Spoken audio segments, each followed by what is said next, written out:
romantic alliance between Egyptian Queen Cleopatra VII and Roman General Julius Caesar. I knew it. It began in 48 BCE in Alexandria. So, I was confusing Alexandria. Alexandria is also the place.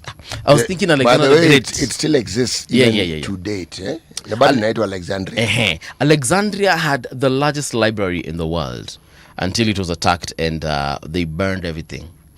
Then Constantinople, Pia. It was a library, yeah? Bob. Yeah.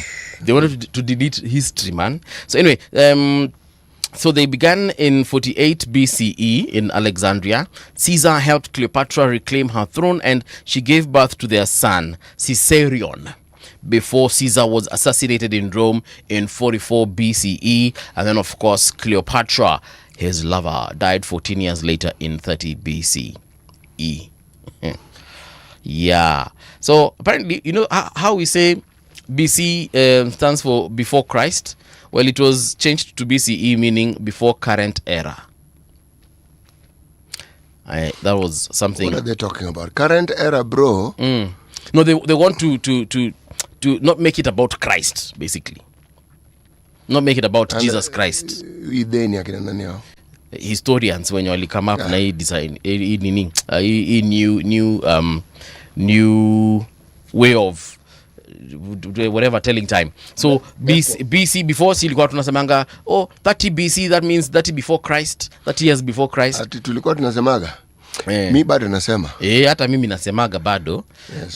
Lakini the BCE crowd. Best of luck with your BCE. BCE sasa inasimamiaga before current before current era. And era is measured in how many years or centuries? Bado wakati Yesu alizaliwa. No, not really. When you talk about an era, it could be a season of the season of, say, a civilization. Okay? It could be the epoch that describes a 10-year period of rulership. Actually, it's not current, sorry. It's common era. Before the common era. But though it is vague. As far as I'm... they've also said before the current era, so it could be common era or current era. Bro, whatever, man. No, wow, and they're bringing confusion. So what they're saying is BCE stands for before common era, and then into bracket, or before the current era. It is a secular, religiously neutral alternative to BC. So it's a secular alternative. It is nonsense. Chief. But both terms mark the exact same points in history and count backward to year one. If they mark the exact time, then why is it that you feel that you need to change it to suit your purposes? Who was complaining? So remember how we used to say AD, sorry? Like now we are in 2026 AD. Anno Domini. After the death of Christ. Yes. Sasa inajulikana kama CE, yani common era. As I said, or current era. They can common era themselves to smithereens if they like. Okay? I am stuck with what I am accustomed to. I'm not common eraing anything. No. You are remaining with the... It is ADBC. Kwisha. Anno Domini. Kwisha. Kwisha. Na hizo zingine wakwende nazo huko, mali watende nazo. Part of the reason why we have the AD and BC, yes, it marked a certain specific time. It didn't make it Christian. No. It simply was a marker. Yeah. Kabla huyu jamaa alijulikana, kulikuwa na hii. If you look at the calendars of nations like, say, the Chinese nation. Yes. Okay? Yes. If you look at the Japanese nation, the Indians, you know, they have a completely different calendar from ours. Yes, they do. Even Ethiopians. Yes. So, the reason why they have it, they have a point at which they mark the beginning and the end. Yeah. And they throw in the holidays and what have you. So, this thing being rammed down our throat, BC, DC, whatever, E and so forth, forget it. Forget it. All right. So now, if you want to understand more about, because part of the knowledge that I have about Cleopatra is, number one, watching a lot of documentaries, of course, movies. Movies will always try and, add some mafuta here, kachumvi there, pilipili here, karafu here and there. But if you want to get, some nice, good history lessons, of course, there's the usual. You can Google. But on Netflix, there's a documentary called Queen Cleopatra. It's a 4-part series. Actually, Netflix has many documentaries that are fairly informative. Yes. Yes. If you like history and you want to understand it. This one specifically, the one on Netflix, it was released in 2023. Na ilileta drama mingi sana. Why? Because it depicted Cleopatra as a black woman. She was black. Yes. But too, for a very long time, Egypt, Arab, so skin color, they even how in movies how these people are depicted in movies, they don't look like you and me. They're Caucasian. Yeah. Yes. Actually, yeah, they are Caucasian. Not even Arabs. They are usually Caucasian. Anakuanga ukimwangalia huyu Donald Trump. Ukiangalia huyu unaona tu Joe Biden. Yeah. So they decided, now this particular series decided to go back to the origins of who they believed Egyptians were, and that thing caused controversy. When you talk about domination and imperialism, those who practiced it were well practiced. They were even well researched, and they also very well deliberate. Oh yes. And they understood. Domination is not me subjugating you physically. I have to subjugate you mentally. Then I can subjugate you spiritually. Oh, yes. Okay. I wanted to say physically. I started with physically. Yes. So, you may not realize it, but this person has you where they want you because you are doing things according to what they have set for you. For instance, when those who came with Christianity to Africa, the thing that they did was they anglicized their Christianity. Okay. And a white wedding. No, that was English tradition. It had nothing to do with Christianity. Yeah. Christianity is a faith that began in the Middle East. Middle East, how are to? Yeah. How baggies of it white? Where they come from, where use of it in nyingi hawafanyi, and also many of them are akin to what are close to us. We call the Cushitic people. Okay, varying complexions, but a whole spectrum of brown. Okay, now if you want to dominate the mind and you want to inundate them with this idea of superiority, then anything that is white has to indicate superiority. So that is the gospel you preach. And in so doing, they watered down the gospel in very, very many ways. But again, with their Christian traditions. And then they also told us that our traditions were demonic. They did not bother to understand why we did what we did. Yes. Some knew that they had to demolish those because our customs and cultures were what unified us. At some point, they understood it. When they understood it is when certain segregations within certain age sets, okay, before puberty set in, began in some colonies that the British had. They understood this. Meaning, the period when you have a rite of passage, when you are inducted into being now a man, the disruption is you move these young people from where they come from and take them elsewhere. It's a disruption. Meaning the continuity that would have been within their community is disrupted. Now, that disruption may seem mild, it isn't. You've actually cut a certain element of continuity. Yes. So they were very well practiced. So with this, what we're talking about comes under the umbrella of broadly New Age. Meaning, what they're selling is what they call secularism, want to be neutral. By all means, be neutral. By all means, understand that the dynamics of time and age and space has differed from community to community. Okay? Now, once you understand that, introduce yours. Don't ram it down people's throats. Okay? You carry on with it. It is the same thinking that then forms the revisionism you see in history. You realize, this thing didn't quite happen that way. Usually, for instance, in a country like ours, it is the history of how we got independence. Okay? There are many things, we'll discuss it on a different day, but there are many things you are told that doesn't tell you the whole picture, doesn't tell you the whole story. Very true. Yes. But that's now revisionism. You know what happened, but you want to shape history to suit a narrative that is going to benefit you. Okay? True story. Like Jomo Kenyatta was never a part of Mau Mau. Never. He wasn't the bush No. with Akina Dedan Kimathi. Brother, the guy was in England for 17 years, chief. Okay. He wasn't. And if you're talking about leaders at the time, there were people like Eliud Mathu and a whole range of other people who were in fact in leadership. But that again is a story for another what? Another day. Yes. All right. Tupatie methali yetu City. Yes. Proverbs from Tunisia. If he were capable, he would have shown it since yesterday. If he were what? Capable. He would have what? Shown it since yesterday. Okay. Ni kweli. Ni kweli. Angeliweza, angekuwa shafanya. Hata jana bwana situngeona uwezo. Angekuwa shafanya. Bas. Ni kweli. Watu wanashinda kwambia ati mi buda miwanga mzee. Baze usinione. Usinione hivyo. Bwana kama wewe ni mzee utuonyeshe. Nakubaliana nawe. Creative Dan amesema good morning City Muga Mbuvi and RG family. Migori tunasikiza. RG ni home hatubanduki wenzangu. Shukran Creative Dan. Super Mwamba says good morning Mbuvi and City. Good morning. Robert Mbogo amesema good morning tuned in from Mombasa. John Mutua anapoteanga na kuja natokezea but tunajua nakuanga pale. Hata kama hauyuko tunajua uko. John Mutua says Qatar niko tuned in. Amesema Qatar niko tuned in. Mbuvi please usikasirike City pea yeye something warm. Kama nini? Nampatia sasa hivi. Kama kahawa hivi. Kama kahawa. But niko na kahawa yangu hapa. Natumai utaiona. But shukran sana. Afa.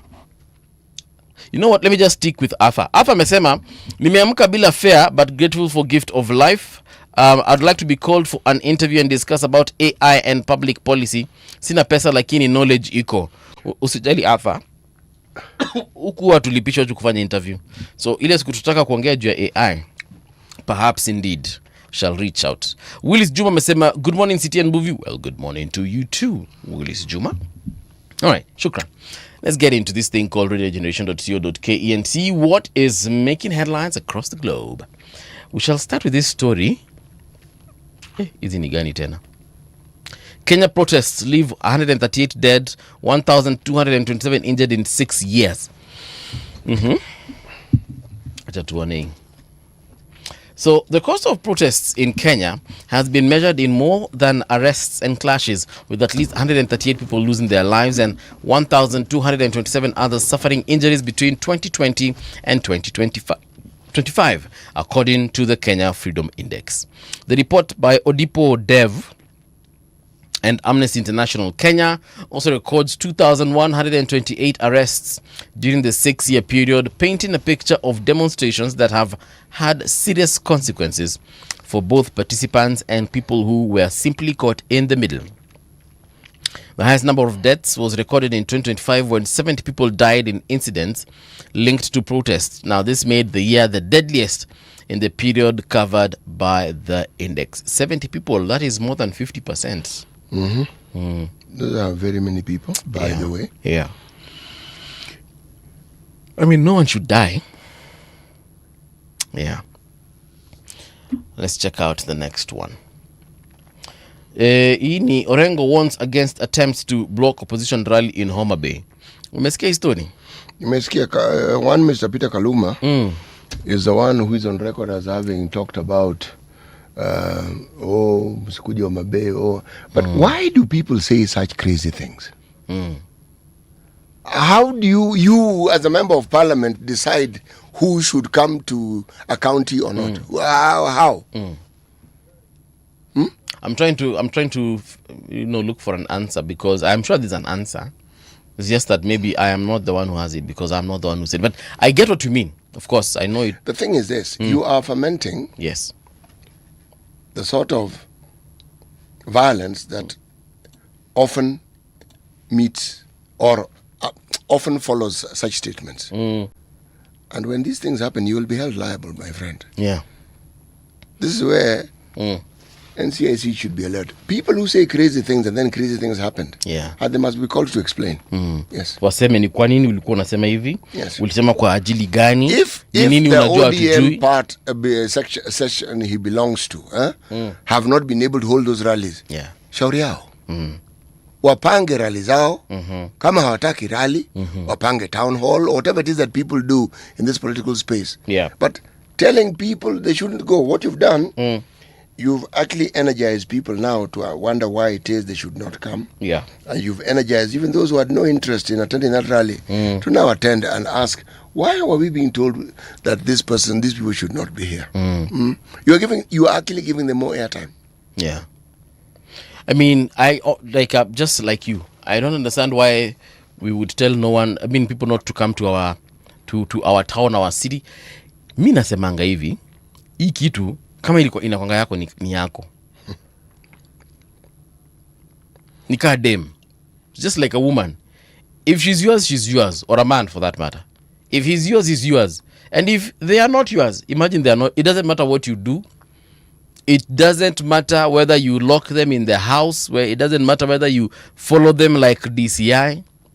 It doesn't matter how many times you go through their phone. It doesn't matter how many times you attack their purported partners. My friend, if that person is not yours, it doesn't matter. Kwa hivyo, kama hii kitu ni alinda mwananchi, ni alinda mwananchi. Kama ni ya ile linda ingine, then ya hiyo linda ingine. But this whole issue of you can't come here, then when you come, we stone you, we organize goons, we beat you, we say all these nasty things about you. Bwana, if the electorate are seeing you, then they have seen you, and there's nothing, absolutely nothing. What I fail to understand is why people don't learn. The late Raila Odinga was made even more popular by his detractors. What they fail to understand is, when you're speaking against someone in this country, you're actually speaking for them. And people question and people discuss it more than they would if you had kept quiet. But with every breath people took, Raila this, Raila that. Same thing is happening to Gachagua. Yeah. Oh, this Gachagua. Oh, you're talking about him. If you're talking in the negative, you are still talking about him, and there are people who will respond. So essentially, you have made him the center of discussion. There's this thing we call in Swahili kuchomea mtu, whereby I go, I tell someone that siti unajua nakwanga mtu kierere, siti nakwanga tufala yani. Usiambie siti vitu zako, siti yani ukimwambia nanga naambia kila. Hiyo ndio kuchomea mtu. Then someone, the person I was telling that comes and interacts with you, and then they realize Mbuvi has been lying to me this entire time. Like, why would he say these things about City? I've sat with City, I've known City for now, a month. And City sounds like a solid guy. So I end up looking like the fool.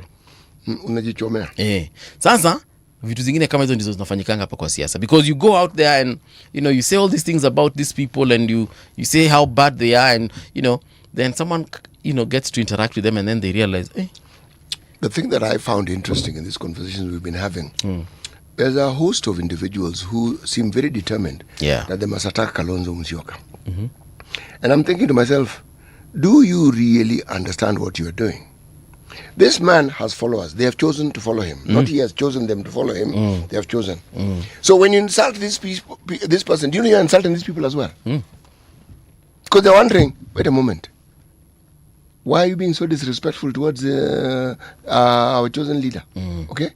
Number two, this man has been in politics this long. How many people was he in politics with whom we have forgotten? When they are mentioned, you think, hey, where did I hear that name? So he can't amount to the nothing some people are claiming he is. In fact, if anything, he amounts to something. Yeah. Okay? If someone is a subject of conversation, that is, we don't discuss nothing. That's the whole point. But that is the way we have been indoctrinated. And I'm using the word indoctrinated deliberately. I would have said conditioned, but indoctrinated is a better word in this instance. Yeah. So the negativity is what we think is critical thinking. It isn't. Critical thinking is calm, it is quiet, it is factual. It isn't insulting, it isn't demeaning. That's not critical thinking. No, that's lazy thinking. In fact, it is very easy to insult. It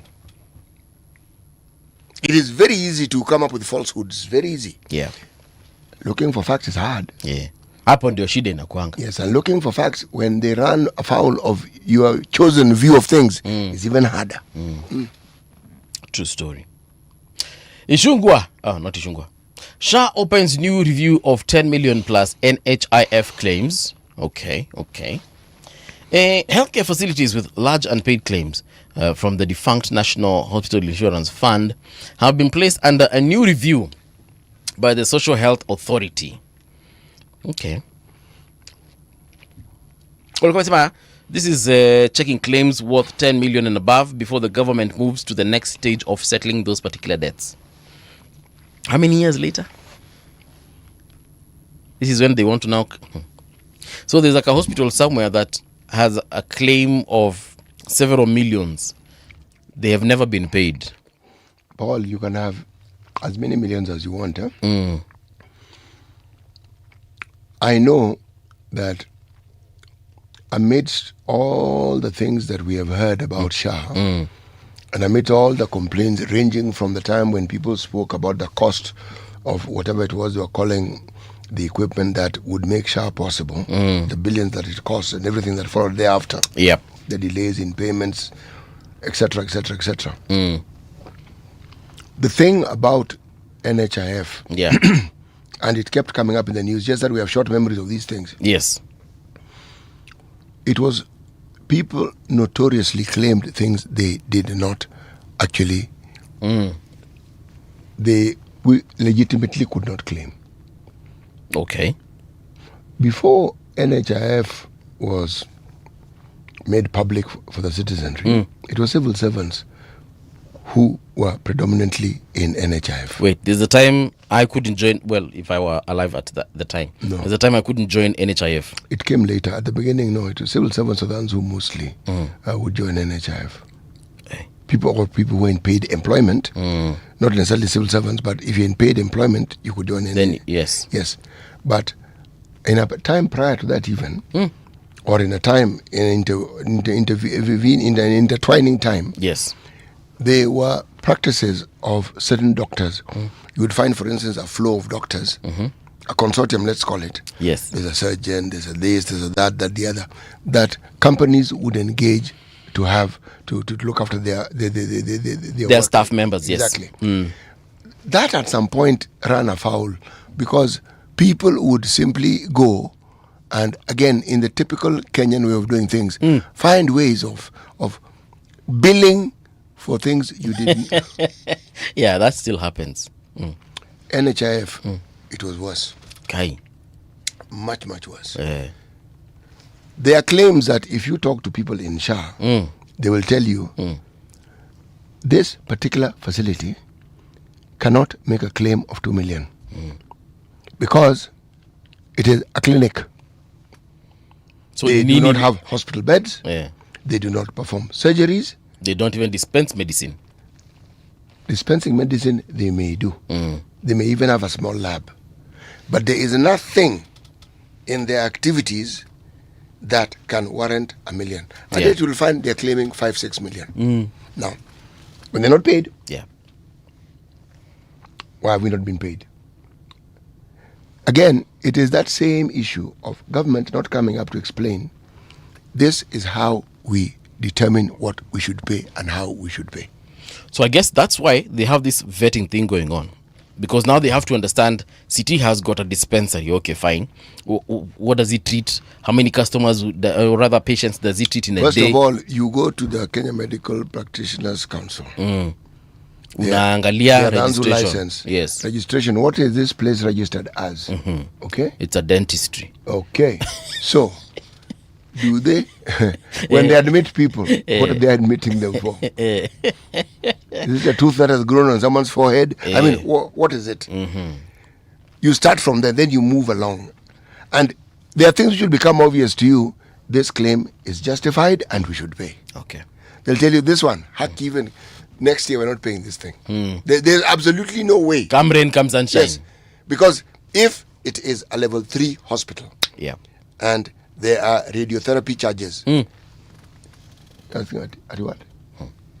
Siti ndio maana watu wa gava wanakuanga na do.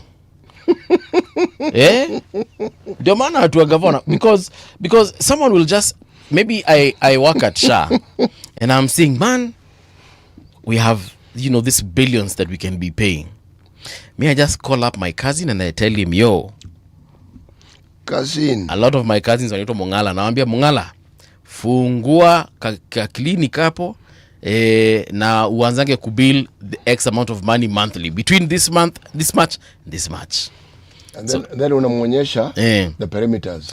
Namwambia isiwahi pita na isienda chini ya sawa. And you can only claim in this region.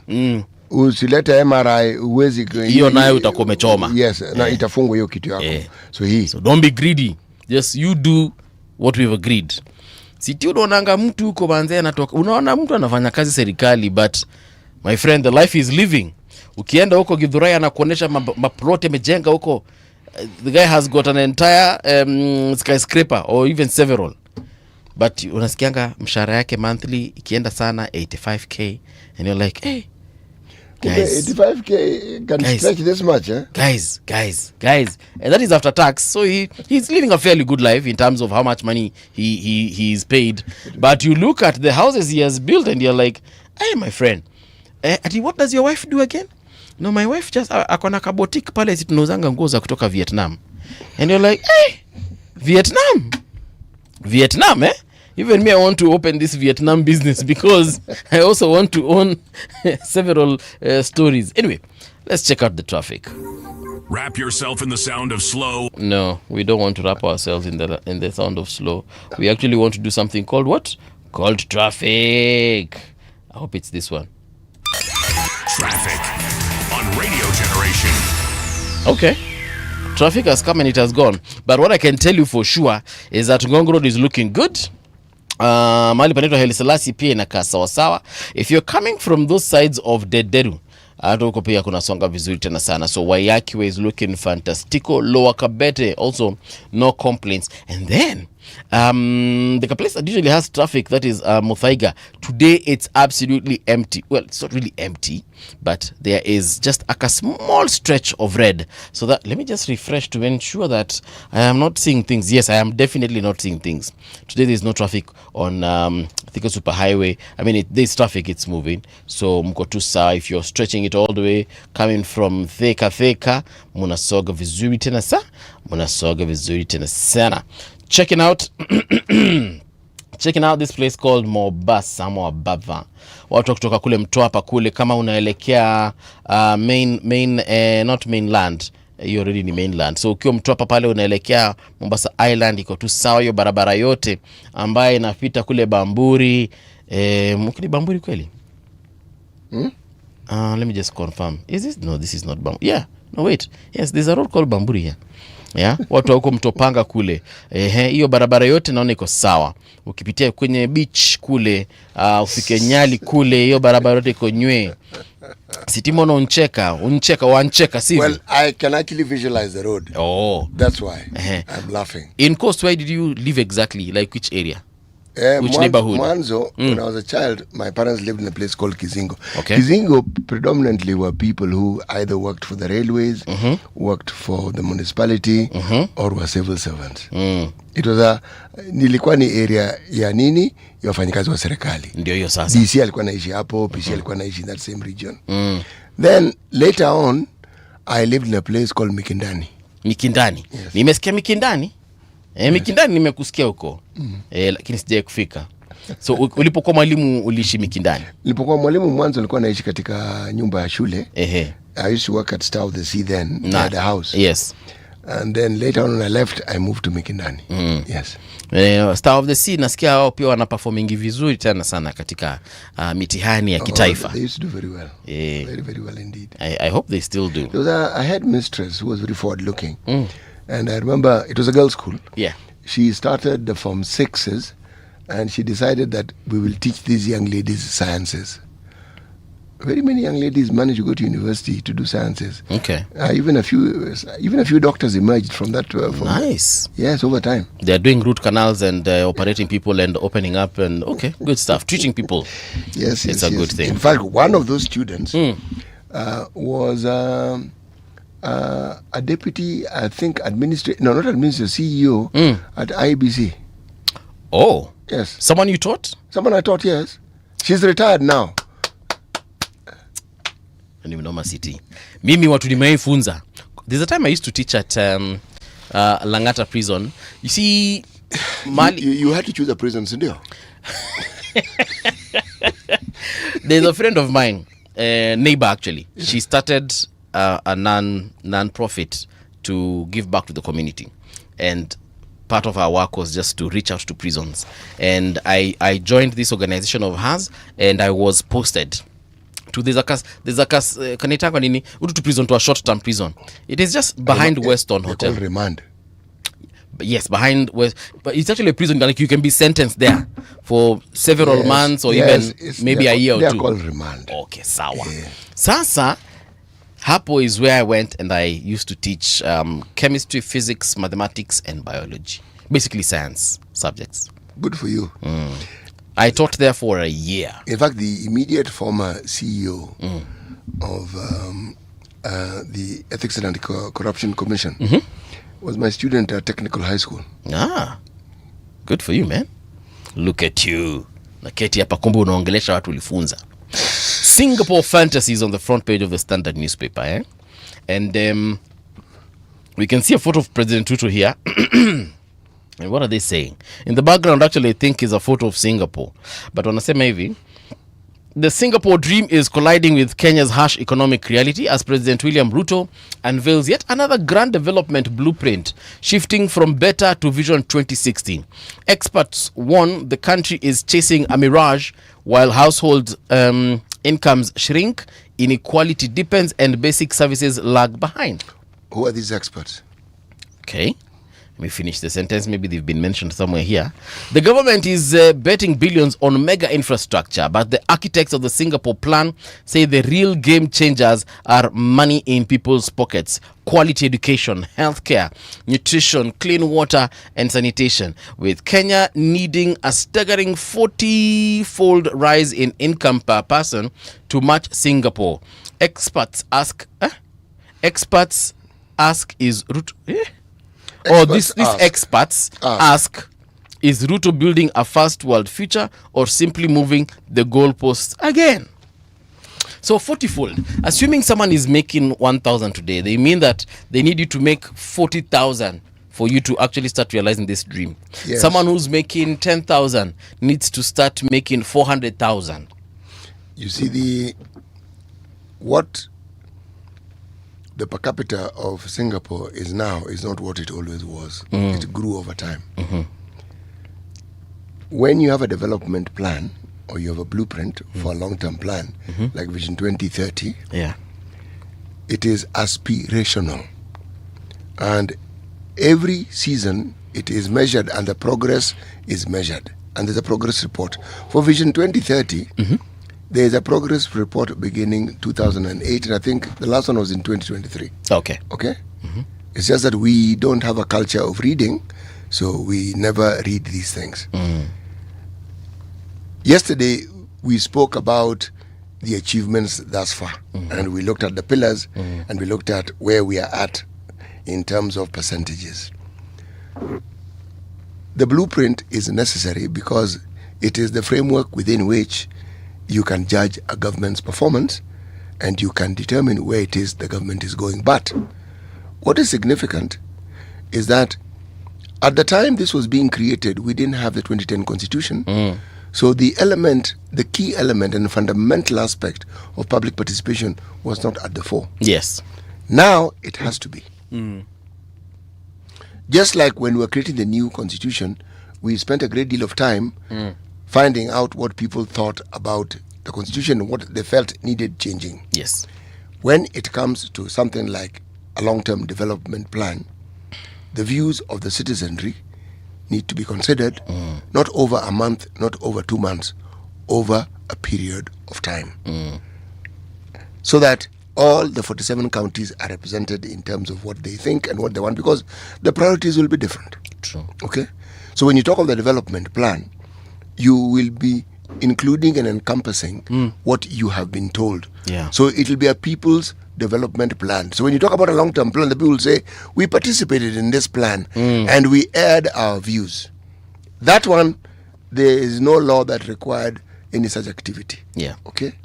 So if you are thinking of building and bringing this particular country to a first world, that was the thinking of those who came into who structured Vision 2030. Yeah. But they were seeking to have Kenya move into a middle income country first. And the infrastructure is paramount to that. So the infrastructure plan was not some, if I may borrow from you, mamby-pamby. No, you borrowing from yourself. Yes. But I borrowed from you. Yes. But yes, I agree with you, CT. Yes. Now, Daily Nation front page says Ruto borrows from Kibaki's playbook. Still on that issue of Vision 2060. President Ruto has opened a public discourse on a long-term development plan to replace Vision 2030, which was formulated in 2008, by then President Kibaki's administration. Read that sentence again, which was... Okay. President Ruto has opened a public discourse on a long-term development plan to replace Vision 2030, which was formulated in 2008 by then President Kibaki's administration. The new blueprint is envisaged as a guide to first world status. We need to get to first world. What the nation are saying, that they have begun a discussion. Yes. Not that they have come up with a plan. No. Has opened a public discourse. So we have started now having a conversation. And this is what we're doing. Yes, we are having it on radio. People are having it in the streets. Social media is rife with these conversations. TV stations are discussing it all over. So eventually, when all these processes are done, and then of course we do the public participation, people give out their views, because I'm sure they're listening to radio stations as well. People are giving their views even as we speak. Yes. So hiyo kitu yote itawekwa mahali na tutaambiwa sasa, wasee, sisi kama Kenya tumesema ya kwamba 2060 kila mtu hapa atakuanga na private jet. Ama namna gani, my friend? Si hata wewe unataka private jet city ama unataka private jet? Sasa hiyo ndio maisha ya 2060, my friend. Sawa? So the national conversation, they are calling it Beyond 2030. More Mount Kenya leaders flee UDA's biting cold. Kiangai, mbona wanaita hivyo? So a growing number of UDA leaders and others allied to the ruling party say they will abandon the outfit, citing hostility in the region and a fallout over grassroots elections. Mount Kenya ilikuwa itoke, wasi. Hata msishtuke, hata msipanic. Hii hata ifai kukua ni big news. For example, here we have Murang'a Governor Irungu Kang'ata. Kiambu Governor Kimani Wamatangi alitoka saa ngapi? Alitoka. Did he make it public? I don't know. Okay. Ama he left and I didn't see the news. Anyway, so Kiambu Governor Kimani Wamatangi is out. No. Nyandarua Governor Moses Badilisha pia yeye aliondokea. Anyway, it's Nyandarua, so what do you expect? Kalao manenos, eh? Actually, the Nyandarua governor I saw, he was amongst the first governors before Irungu Kang'ata to receive the kofia, the lime green kofia. Then, of course, Murang'a governor pia akafollow. Then now I understand Kiambu governor did it. I don't remember it happening, but yeah. Gatodo South MP Gabriel Kagombe, whom we hosted here yesterday, huyo naye alituambia clean heart, bwana. Hii kitu is not even rocket science. Do not overthink. The mountain is not there. I need votes from the mountain. Why on earth would I be telling them to vote for me on a party that they do not want? And then we have Lamu woman rep Mudhoni Marubu. So Mudhoni pia yeye akafanya nini? Squale means akatoka. That's fine. Okay. Goal speakers say policy should spur growth to improve welfare of Kenyans. President Ruto has opened a public discourse. Oh yeah, hiyo tumeshasoma. Then. So 3 pillars anchoring Kenya's new vision according to President Ruto. Can I tell you?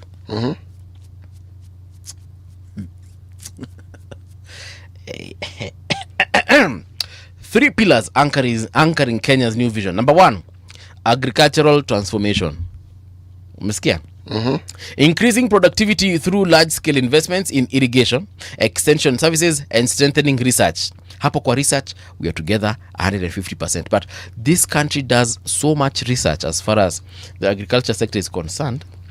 Carlo alone, the amount of research there. If only we can, number 1, give them more money. Number 2, take the already the plants that they already have in motion and just actualize them. KALRO inafanyanga vitu mingi sana. KEFRI, Kenya Forest Research Institute, ISIPE, those ones they are focusing on insects, and I can tell you for a fact, actually one of my lecturers from Kenyatta University when I was doing biotech was an official from ISIPE, and the amount of research in that place, my goodness. Haya, number 2, industrialization, promoting manufacturing, including establishing agro-processing industries and assembly plants to produce competitive goods for regional markets. Something China did in the late 80s and towards the early 90s, they had this policy that they said in the next X amount of years, the first product will be imported into China. The second product will be manufactured in China. And the third product will be exported from China. And here we are. The world literally uses China as a factory. Technology and innovation, that is the third pillar. Adoption of cutting-edge technology across agriculture, manufacturing, and services. Hii kitu imejirudia. As well as expanding science and engineering. Sasa, na sitaki, maybe ninaongea kutoka mahali ambapo sielewi, yani from a point of ignorance, but adopting cutting edge technology across agriculture, si already tushaenda hapo kwa agriculture transformation. Haya, manufacturing services, si hapo already tuko kwa industrialization. Alafu expanding science and engineering, si already sasa hiyo ni, so basically so we have one plan, one pillar. Yes, we do. So why are they calling them 3 pillars? You know what, City? You acha niachie experts. Wamesema experts watakuja kuongea. Well, the thing is this, huh? Yeah. Let's put it this way. When we report on things that happen in this country, a lot of the times we are reporting the opinions that people have on a particular subject, not the facts. We are reporting what people think about a certain subject. Even us, if we were writing, but here we speak instead of writing. Yeah. We will say what we think, but we'll also tell our audience what other people think about that particular subject or what they've written on that particular subject. Yeah. But that they've written on it doesn't mean that that's the end of that story. It means that's the beginning, and you should look more into it, you should read more into it, you should research more into it. Bro, this thing is one pillar. They are saying it's 3 pillars. It's just one pillar. Agriculture transformation, okay, increase productivity. This pillar is just agriculture. Industrialization to increase agricultural industries. Agriculture. And then technology and information, cutting edge technology across agriculture. Agriculture. Manufacturing. Agriculture. Lifesaver turned murder suspect. Doctor probed over wife's death. This is a very sad story, City. There's a medical doctor, I think he's a surgeon, Bana stabbed the wife several times. God Almighty. Yeah. God Almighty. What happened? Usual stuff too. I'm sure infidelity was involved somewhere. Blah, blah, blah. Yeah. But anyway, that's the Daily Nation. Uko na gazeti gani hapo City? Mimi binafsi, mimi personally, unataka niwe na gazeti gani brother? Mimi niko nazo nyingi. As you decide which one, People Daily nasema hivi, UDA bleeds, DCP rises. As leaders abandon Ruto's party, Gachagwa's DCP is quietly building a 2027 challenge. Umeangalia Star? Sijaangalia Star. Kwa nini? Si juu nimekuacha uangalie Star. Alright, then wacha mimi niangalia Star. Angalia Star. The Star newspaper. Okay, mazee kuna vitu mingi. But let me start with the middle of the paper. Bang in the middle of the paper. Yes, sir. What this paper is saying. What are they saying? What it would take to realize Ruto's Singapore dream. Country's economy must grow by 10% per year for 35 years to achieve this. Actually, Vision 2030 envisioned that 10% growth.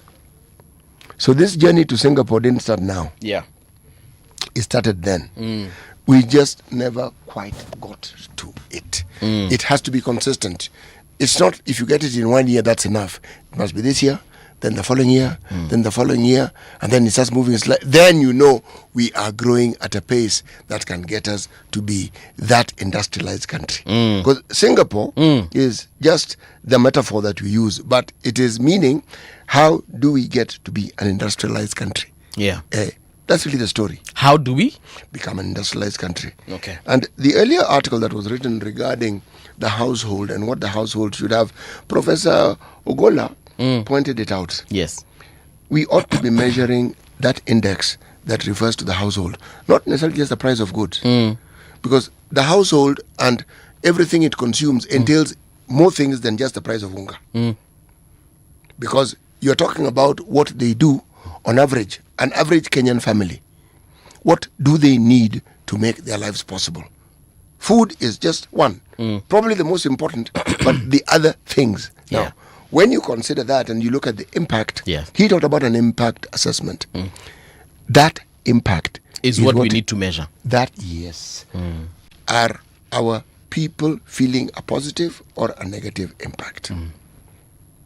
Let's not shout about maize meal and no, they just form part of it and it's important, but the larger impact. For instance, I was having a chat with my Uber guy this morning about transportation. Yes. We're looking at the hours, this witching hour where you and I come to work.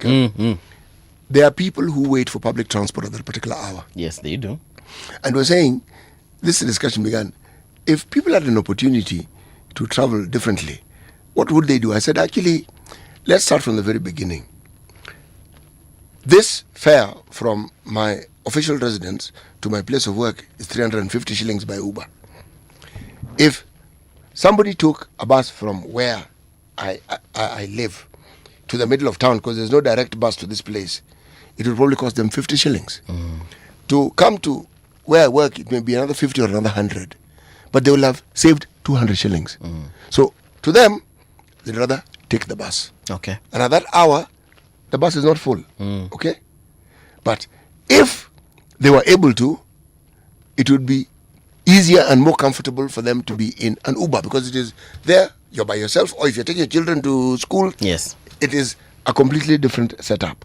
So the household index is what tells you how people are able to afford what they need in their lives. So the impact would also clearly point to you what it is that these things we're talking about is making the citizenry do. Now, how do you measure it? Once upon a time, there were a number of people living here. Yes. Now, they've now moved to places where they're not paying 10,000 shillings rent. They've moved to 5,000 shillings. Impact. Because if they could, they would stay where they were staying before. Or they go higher. Yes. Impact. If it so happens that it gets worse, then you hear somebody has taken their children to shags. Okay? Because now town has become untenable. It just becomes almost impossible. One saw that during COVID. Cases where people even stopped living in the houses they were living in. Some even went back to the days when they first came to Nairobi. Yes. And they understand each other as a friend. They're now living in one room. They've started from where they started, they've gone back there. 2 men sharing a room. Yes. Okay? Yes. Impact. Okay. Interesting. Umemaliza? Mimi sioni kitu ingine ambayo nitasema beyond that one. Yeah. But only that there was also, remember the report you mentioned, protests leave 138 dead and so forth. That one I will not go into. Okay. But I will mention this. Governors seek special funding for cities and towns. This is nonsense. Let me just repeat again. This is nonsense. Okay? Absolute and complete nonsense. Okay. Yes. These people can't tell us why they can't realize the potential for their own source revenue. They're seeking more funds instead of looking for ways in which they can raise more funds to do these things. Nah. That one, no. Sawa. Siti amekasirika. Willis Juma anasema good morning City and Mbuvi. Well, good morning to you. We have freedom of movement and expression stipulated under the Bill of Rights. Linda Mwananchi will hold all rallies they have planned for. Thank you. Arthur amesema when I grow up I want to be like City. His wisdom is addictive. Yani ni kama cocaine. Perceptroni. Si useme tu coffee bro. Okay. Ni kama coffee, caffeine. Perceptronium amesema hekima wa Mungu kweli. Nick Bala amesema morning Mbuvi NCT, no life should be lost over politics. The wenye nchi over which the wananchi fight and die for meet and cut deals daily. The joke is on the poor common man, the pawns. You're very right Nick Bala. Hapo tunakubaliana kabisa. Alando says good morning CT and Mbuvi. Speaking of Kenya's struggle for independence, by Mungi Meteri, a brave Mau Mau Shuja's death was arguably the first political assassination by the Jomo regime. Okay. They should also mention how it is they bombed the Mount Kenya forest, because there are people who are determined to actually stay there. Oh. This one we'll talk about at length, because it is important for people to understand their history, and to understand where people come from. Luis Rudasingo amesema good morning. Well, good morning, Luis. Guys, keep on sending hizo salams, tutazisoma as they come through. Right now, though, I want to introduce you to Winnie Maganga with the news. The sound is fine, pump it up, turn it high, all the time. Let the music move you, let's sway. Radio G's got your jam all day. Radio Generation, the home of urban soul.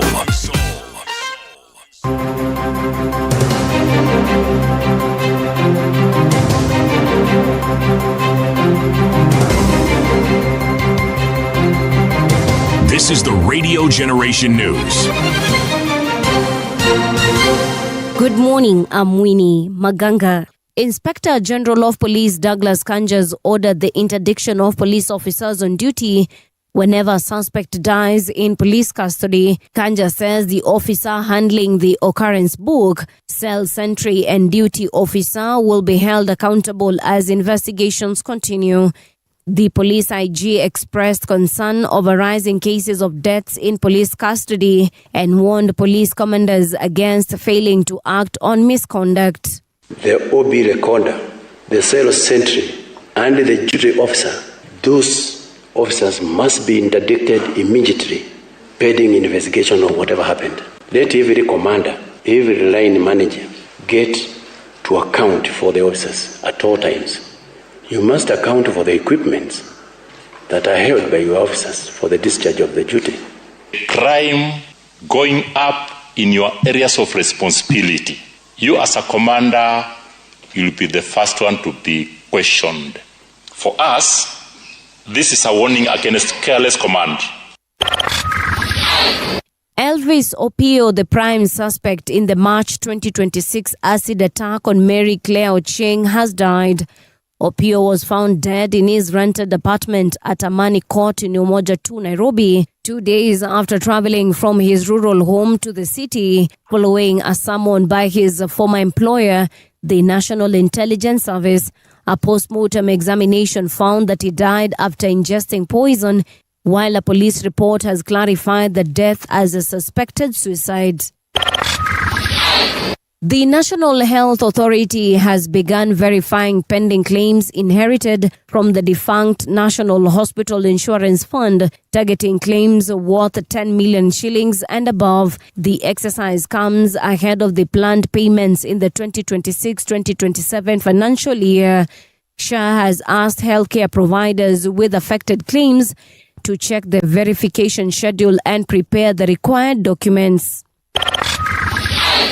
Africa needs stronger intellectual property systems to ensure creators, innovators, and businesses earn from their ideas and products. Organizers of the 7th All Africa Intellectual Property Summit say. Summit Organizing Committee Chairman Sand Mbakalu says Africa produces significant creative and innovative work, but captures little of its economic value. The November 11th to 13th summit in Nairobi will focus on linking intellectual property to trade, industrialization, investment, and the creative economy. The critical question for Africa in 2026 is whether our system allow creators, researchers, farmers, manufacturers to turn an idea into an asset into an enterprise into sustainable job and wealth. South African police have launched an investigation after 14 suspected illegal miners died when a mine dump site collapsed on them on Monday night. 8 others were injured and an unknown number may still be trapped underground, police said in a statement. The site was being legally operated by a mining company. It is unclear how the miners, most of whom are believed to be from neighboring Lesotho, gained access. And that's the truth on Radio Generation. Good morning, I'm Winnie Maganga. The views and opinions expressed on this program are those of the guests and do not necessarily reflect the views of Radio Generation. Radio Generation assumes no responsibility or liability for the interviewee's views. This is Radio Generation. In the beginning, there was morning radio. But now there is Radio Generation's The People's Breakfast, curious and bold, getting facts from the shadows. That's what it is. Now, as the city wakes and secrets stir, a bright new voice shines. The People's Breakfast. Your morning, your voice, your journey. Good morning. Good morning, my neighbor! Welcome to the home of hard truths and bold insights, Radio Generation. Yes, indeed, we're the home of hard truth and bold insights. My name is Mungala Mbuvi. This is the People's Breakfast. Tuko naye CT Muga in the house. Ni wakati wa to have that very important conversation at this particular hour. We want to focus on Pan-Africanism. Beyond our borders, of course, it's a continental thing. Can Africans really build one powerful economic and political future? That is what is germane in this particular hour. With us is the founder of Africa Palava. He's also the director, Tender World Limited. I'm talking about none other than Tito Alai. Tito, good morning and welcome. Thank you, Mbuvi. Umekaribishwa huku kwetu, nimeona umepatiwa mpaka ama ilikuwa ni maji tupu. Ni maji tupu. Lakini sasa. Kwani kahawa na venye nimeacha a whole kilogram of kahawa in there. Zile ni Nescafe. Nescafe hatukunywi. Oh, you prefer the freshly brewed. Unprocessed. Unprocessed. You know? You know what? Yes. Now that you've mentioned it, and I'll talk to the person in charge. I'll talk to the man above. But nonetheless, welcome. Thank you, sir. I've heard you been mentioned in this studio several times, and it's actually a pleasure to finally meet you. It's a deep pleasure. The pleasure's mine. Thank you. City has this proverb, and I'm sure you know about it. Or rather, you know what he does. He gives our guests proverbs, and then they tell us what they think about it. Then we get down to business. Great. Charles. Yes, our proverbs for the whole of this week come from the Republic of Tunisia. You know, it is good that we're talking about Pan-Africanism this hour. The history of Tunisia, among the things that it speaks of inadvertently, is how it is that our story is never really told. And when it is told, it's told by other people. Okay? This was an immensely impactful kingdom. They achieved great things. They did marvelous things. But from the time of their colonization, first by the Phoenicians, then the Romans, then the Arabs, Yes. then the French, what they actually are, somewhere along the line got mixed up to the point where Yes. it was now known as an Arab nation. It didn't start as an Arab nation. You've heard of the Berbers? I've heard of the Berbers, Yes, the Barbers. Barbers wasn't going to come any Berber. Yes. The Berber. Okay. Now the proverb. If he were capable, he would have shown it since yesterday. Yes.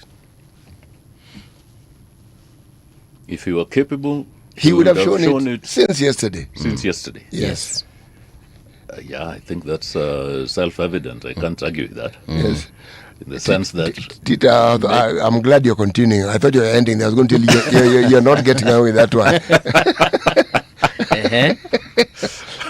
no, to my mind, it's about walking the talk. Yes. Rather than, talking the talk. You have summarized it beautifully. Yes. Thank you. Walking the talk. Wala watu wanashindanga wakisema lakini hakuna kutenda. Yes, sir. All right, I like that. That's what I think. Ama msinione hivi. Yes. Kuna venye ukinipata in my My element. Yes. na kumbe this is the element. tunachoona ndio hiyo na imefika. Yeah. It is the end. Yes. All right, let's get down to business and talk about we talk about Pan-Africanism, and first of all, I want to start with Vision 2060, Vision 2063. I think right now it's just being called Vision Beyond 2030. What do you think about Vision 2030, and if you could relate it to the whole issue of Pan-Africanism, I'd greatly appreciate. Okay, I think that all these vision 2030s, they're not unique. in the sense that when Kenya's Vision 2030 was being published, there was Saudi's Vision 30, there was Vision 30 in the UAE, there was Vision 30 all over the place. And if you compare these documents, they're remarkably similar. Oh. So that's where we've got to start. I feel, and this speaks to the Pan-African discussion that we're having today. It's not a political discussion, really. Yeah. Because I think we get sucked into a political discussion day in, day out, you know. Very true. Especially in this country, but maybe, all over Africa, maybe. But it's a steady diet of politics from morning to evening. And then the next day, the same thing. So it's like eating ugali. No nyama choma, no skuma wiki. It's ugali, It's just ugali, plain ugali, ugali, ugali. So I'm glad that today we are just having a discussion. That's not really about day-to-day politics. Okay. Two things that strike me when I'm saying that these things are generic is we are seeing a lot of change in the world, you know. There's this machine learning that's now being called AI. Yes. That's upon us. We are downstream, so we don't have a say in what's going on. But we are very enthusiastic users of ChatGPT. Oh, yes, we are. And we feel proud about it. Because we say, man, I'm advanced, I'm using this thing, right? But how many times do these things hallucinate and give us answers that are wrong? Especially about our own homes, which they don't know about because it's just creeping the internet. And a lot of our innate wisdom in Africa is not on the internet. Oh, yes. So if we are going to have a plan for the 2060s, and it's not based on our own indigenous thinking, then what is it based on? Okay. Sorry to ask you a question. No. I mean, and it's a good thing that you've done that because I rarely get that, sitting on this side. But yeah, I'll actually pick it up from where you said it's generic. Yeah. For me, that sounds like it isn't a serious thing. Generic shouldn't necessarily be a bad thing, but when we're talking about a vision that is going to take a country forward or is supposed to take a country to the next level, for me that doesn't sound like it has been well thought out, and it's a serious attempt at realizing that so-called Singaporean dream or Canaan dream that we've always thought of. So where are we heading? I was just going through the newspaper this morning, and the three pillars that have been discussed, for me I feel like it's just one pillar that has been broken down. It's like one sentence that has just been segregated, just been divided. I honestly don't see any substance in it. And I kind of agree with you when we say it's generic. Paul, you are right, but this is one of those rare situations where both sides of the coin have similar weight. In the sense, it may be generic, but it doesn't mean that what you are copying is of necessity bad. Because it could also imply that that's the time when it has dawned on you that, wait a moment. Perhaps I should be doing this. Yeah, well, why are these people doing this? Maybe this could work for me as well. Okay? So why don't I introduce it and see how it works for me? But I think the greater point that perhaps you bring out in the way you presented it is, why don't we make it our own? Because that was theirs.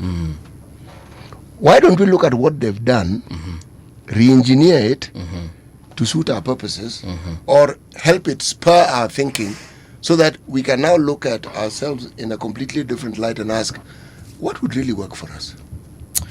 Yeah, okay, Tito. Tuko mbali, tuko nyuma sana city. Tuko nyuma sana as a country, as a continent. Well, I mean, and I'm not saying this to make it look like we are a cake primitive or anything, but tuko nyuma sana, Tito. No, thanks. I mean, we've got to be honest. Yeah. The thing is this. You mentioned this Africa Palava thing. It's a discussion forum that I've just started. Yes. And the reason I've started it is that there are very few public places we can discuss ideas. Yeah? Not the day-to-day back and forth tactical stuff. But ideas that are bubbling beneath the surface. There's no rocket science about it. But when CT says it's good to copy, not in as many words, but I know because I studied here, I went to the University of Nairobi and was given the power to read. Yes. Not the power to write, the power to read. The issue is this. In the West, Yes. one of their very big philosophers, Yes. called Immanuel Kant, who is very influential in Western thinking. His first thing was to say that the sign of immaturity is failing to think for yourself. So a sign of immaturity is that you don't think for yourself. In other words, we've been taught what to think, not how to think. And how do you think for yourself? Is that whatever you're told, you think the opposite. Then you're thinking for yourself. But we've been taught that you've got to regurgitate whatever you've been told in the classroom. Don't push back. Don't give a critique that, you know, that book I read by the Mzungu is wrong as far as I'm concerned. You'll fail your exam. While where these innovative ideas are coming from, kids are taught the opposite. Question everything. Question everything. So if you're going to write your plan, but it's based on received wisdom, yeah, it's like, what are the think tanks out there, you know, discussing? They say, okay, let's copy that. What did a small island called Singapore do? Okay, let's do that. But are the things similar?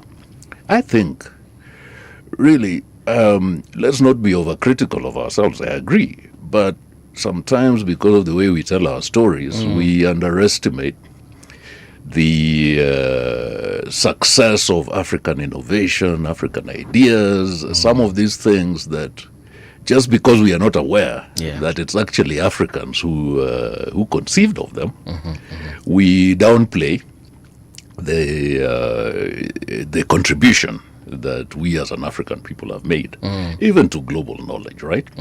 So there are two problems I would suggest. One, let's not beat ourselves up too much, you know, and say tuko nyuma sana. I think also, given the history that we've just emerged from, all these 500 years of all blah blah blah, which others can talk more eloquently about. But what I'm saying is that if we pool our cultural resources together, if we start looking for actually what is unique about the continent, what can we contribute to the world that is fast changing? It's not going to be the same as it is. In 60 years' time, who knows who the superpowers are going to be? We don't know.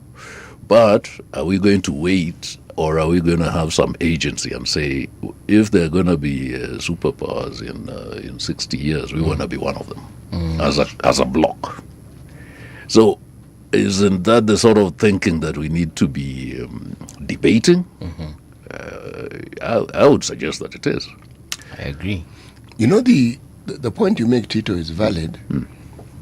Not only valid, but I think it raises the bar when it comes to the discussion of what it is that we can actually innovate and call our own. Yes.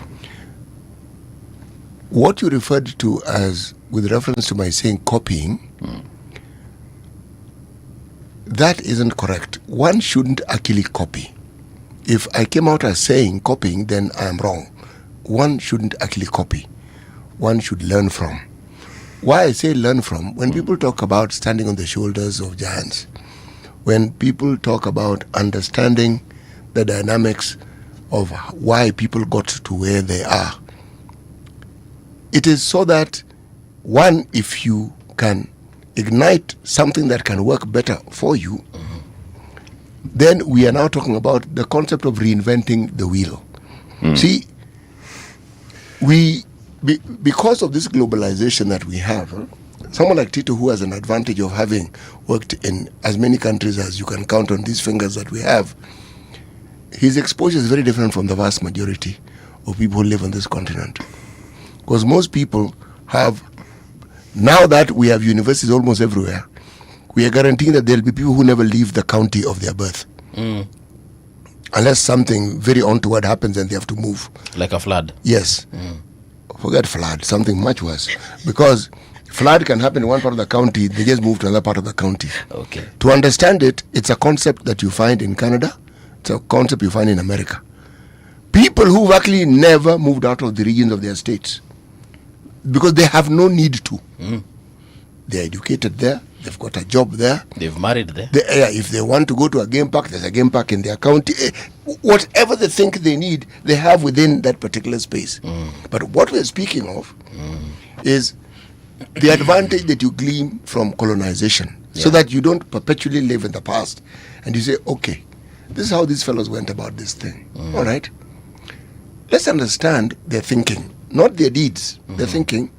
And then let's understand what it is that we need to do for ourselves.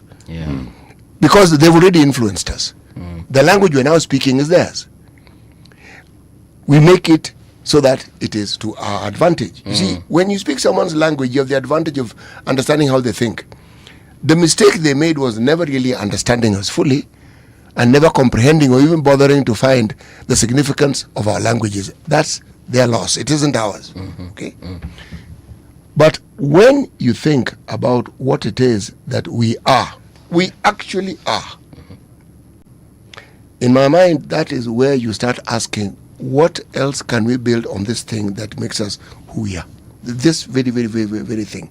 If we were to take that concept of reinventing the wheel, well, I mean, you can't reinvent the wheel, but you can use the wheel in several ways. You can mechanize the wheel, add gears, make it move faster.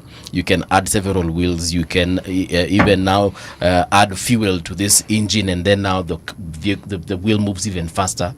And I believe that's perhaps the conversation we need to have when we talk about taking advantage of the wheel. So even if we are copy-pasting that particular idea, how do we make it ours? How do we add that gear? How do we add now several wheels? How do we make it mechanized so we can move it to the next level? I don't know if that makes philosophical sense. No, I like it because let's recognize that technology, or let's say knowledge, there's no such thing as Western knowledge, Eastern knowledge. It's knowledge. An accumulation of human knowledge, right? And even if we take it up a notch and we say technology, technology belongs to all of us because it's a collective effort, right? The issue that we are discussing is application, right? Because we are all free to apply these underlying technologies that is incrementally being improved upon by the scientific communities, or even whether it's philosophy or whatever. And my view is that then what determines who applies these bank of human accumulated knowledge better than the other? And it seems to me that it has to start with who are you and what are your values, Because if you don't know who you are, then you've got to go with whatever comes, isn't it? You have no compass. Or whatever someone tells you are. Exactly, exactly. So we have to interrogate what is it that brings us together as a collective African community, Intrinsically, what are our values, what are we about, and things like that. And in fact, these palaver discussions that we're going starts there, because I was asked by a Chinese CEO who was my host in China a long time ago. And he says, I've not been close to an African like this, but I've got a question I've got to ask you. Okay. And the question is, what are you guys about? I don't understand it. And it took me aback. Yeah. So I've been thinking about it for a long time. The issue is this. Even in the area of AI, which is topical now, if you see the way that Silicon Valley is applying it, and the way Chinese brothers are applying it, it's different. But the underlying thing is the same. No, the technology is the same thing. But they're applying it differently. Why? Because their values are different. The way they approach the world is different. Their view of how this thing needs to be is different. Yeah, some guys believe, no, it's ours, so you're going to have to pay us to do it. The other guys are saying, well, Take it and run with it. run with it. Yes. Pay us a little bit, but Yeah. run with it and build your own models. So, what about us? What is our view on AI? What is our approach to AI as a collective African force? I don't know if we have one. Do we even have a forum? I know there's some As- folks working on a native AI for Africa. Yeah, but what does that mean? You get what I mean? Yes. What is the approach? Why do we need a native AI? You know, what are our parameters? I mean, what are our criteria for judging what we want? Okay. So I think those are the issues. Because if we don't, if we just wait, we will always be behind the curve. Another thing is, let's take social media, for instance, right?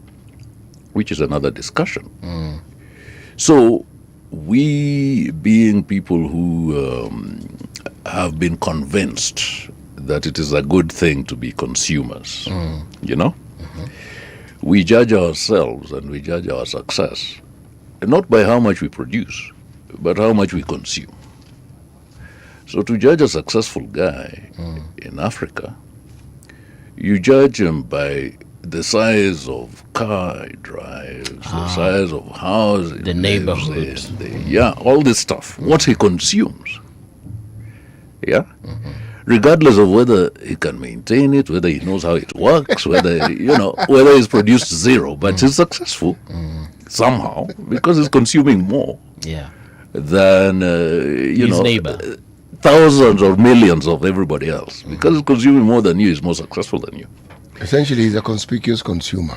Conspicuous consumption. That's Yes. exactly what we are talking about. Yes. And I'm also guilty because I'm a marketing guy by profession. I'm a very proficient marketing guy.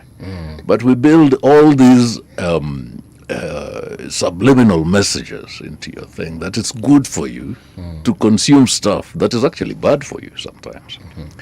And it gets ingrained. Now, all I'm trying to say is this. If you're consuming your own stuff that you're producing, that's good. But if you're consuming Rolex, which tells the time exactly the same as 1,000 shilling Casio, then you have a problem. Okay. That's what I think.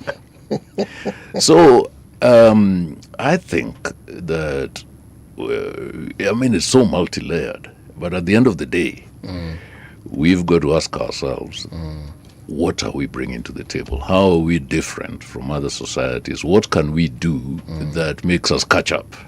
Because we are just not going to catch up just like that. Yeah, for sure. Yeah, so it's a debate we need to have. I know it's a bit unstructured, Yeah. but it depends on, Now, actually, I want to ask you this because as a continent, do you think we are more consumers than we are producers?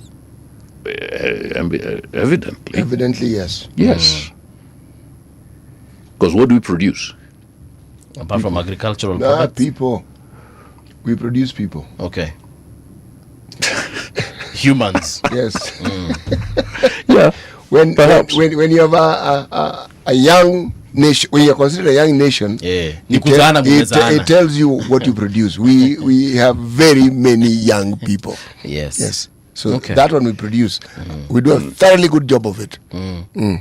So, getting back to the whole issue of Pan-Africanism and our culture,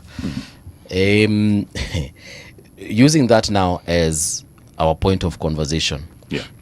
does it help or does it hinder that whole issue of us coming together culturally, politically? I think it helps because, first of all, I believe it's inevitable. Do you know why I believe it's inevitable? Because with all the forces against indigenous, say, African values, Yeah. the fact that a lot of this stuff has survived, we cannot take it for granted. Do you know why?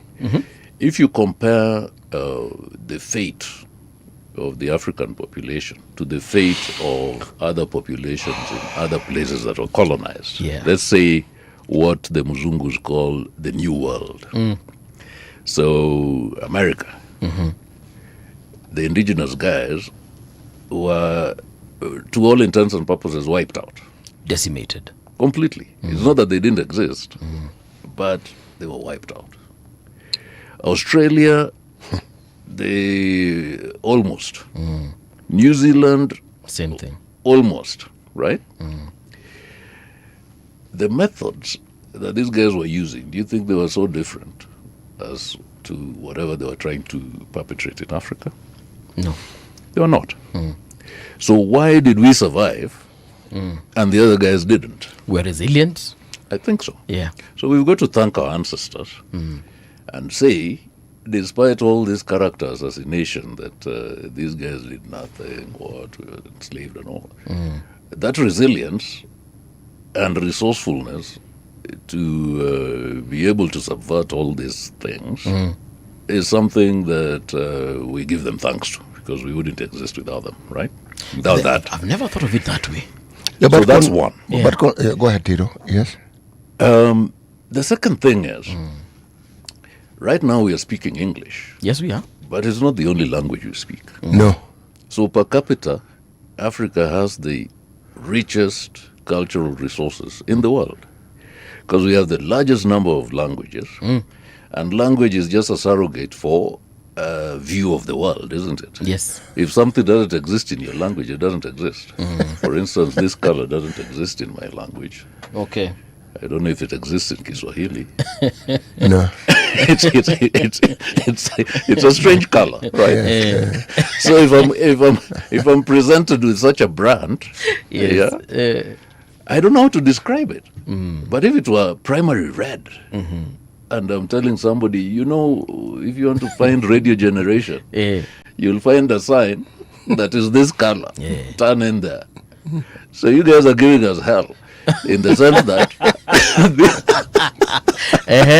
some of these things don't exist for us. In You our get what I mean? languages, yes, You're in a yes. tropical environment. Your language reflects your worldview. Do you That's know all I'm what? trying to say. You know what we did So- as Africans? Yeah. What we didn't have, the onomatopoeic value is then what we called it. If you look at what we called a vehicle in most languages, we imitated the sound it makes. Yeah.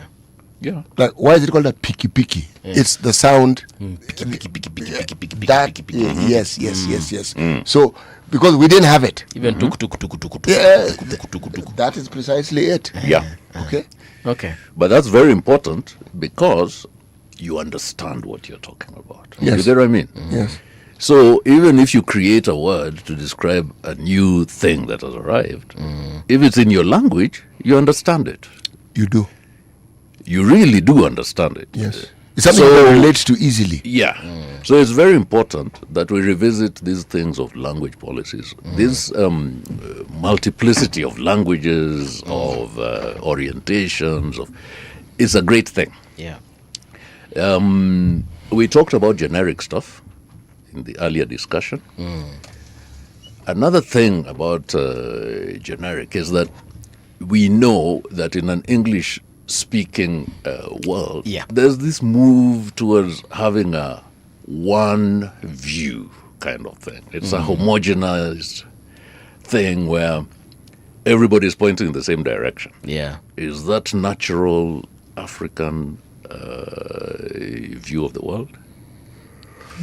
I would suspect not, because we are used to people speaking different languages, several languages in the same thing, people wearing whatever they want, people being different. Some are tall, some are short, some Yeah. are, brown, some are black like me, some are almost, Tito, and you're- it's all okay. Tito, you're not black actually. Well, I No, don't you're mind. not. You have. I'm almost. No, you're far from black. Bro. No, there's nobody here who's black. Yego is black. No, he's not. Maybe I better say dark. Say dark brown. Say dark brown. Okay. Folks, But it folks doesn't- who are black are this color. This is black. And believe me, you will know they are black. But So- let me ask you, does it matter? In essence, no. There are Should it peop- matter? In essence, no, unless you're discussing diversity. Okay. Yes, and the beauty of it. But beyond that, in my opinion, no. But there are people who've made it matter. There are Yeah. people who have made that distinction, which is the beauty of, it represents the beauty of diversity. It's a tool they have fashioned to suit their purposes. Is Lupita Nyong'o black? She's a dark shade of brown, Bwana. Okay. No, I would say that these things we are discussing here Yeah. are not African constructs. That's what I'd say. No, this whole thing of someone says a different shade from me is an imported thing. It's not. It's not ours. Right now, there's a big backlash against exactly the word that you're using, diversity. Yeah, because you've got societies, and I can even quote some of these reports that have been said, where somebody arises in Australia and says, if you don't speak our language, basically English, then go back home. Right? In other words, there is very little tolerance for difference. Okay? For diversity. No, not diversity. For difference. For difference, because diversity, why I don't want to use these words, is that you've got all these diversity programs and all this stuff, which are cosmetic.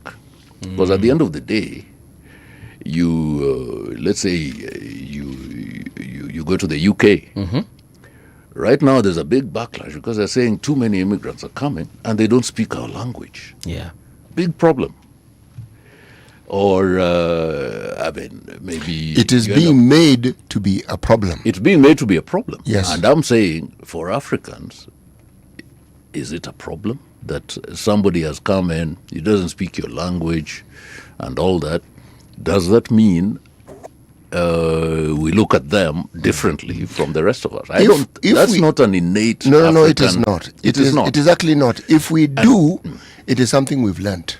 Yes, But absolutely. it actually is not. It doesn't denote who we actually are. Yeah. If you happen to go to Narok right now and you find someone speaking Maasai, and he doesn't or she doesn't understand English, they probably don't even understand Swahili. Yeah. It's not a problem. It's not a problem. Yeah. Now, in Western societies, it is a problem. See, they make their problem our problem. Yeah. It isn't ours, but it is theirs. Yes. So, my thing is this. Okay, let's leave language because I went to speak at a primary school and I asked the headmaster, do these guys understand the mother tongue? Say, yeah. Say, how many of them don't, He says, well, they all come from the same community. Yeah. So I think they all. But then in the headmaster's office was the school rules. And rule number 1 is if you speak mother your tongue. mother tongue, you're suspended. You're in trouble. Suspended. I asked him, please, if you don't mind, I'll speak mother tongue to these kids for a few minutes, then open it up for questions.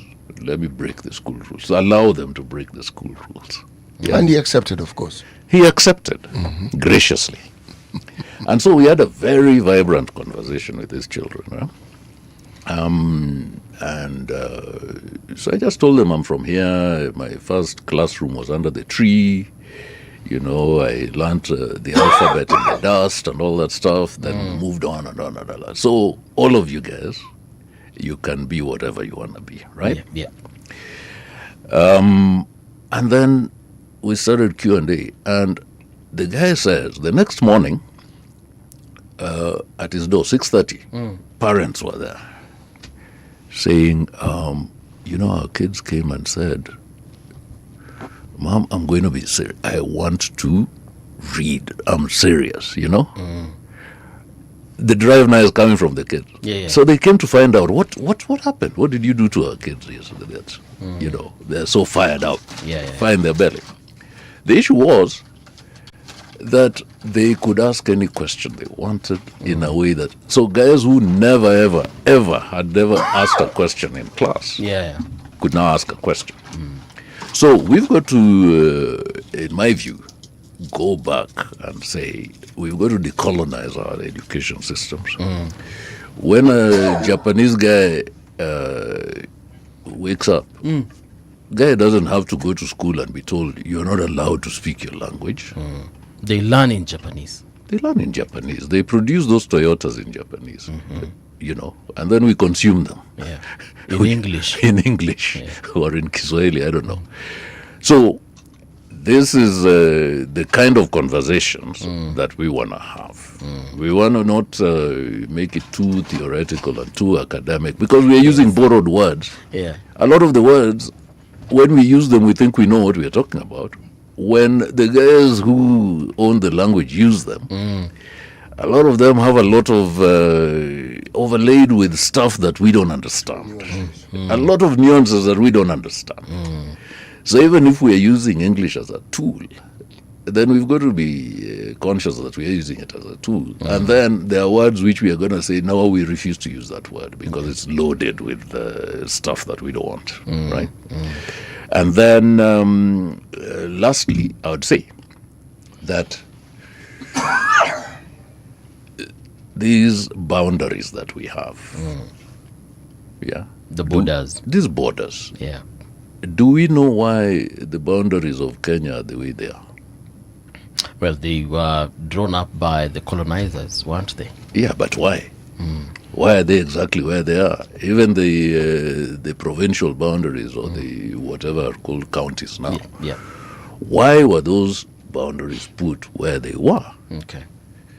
Have we gone back and said, let's look at this thing again? Why is Kirinyaga district? Why was it bounded like that?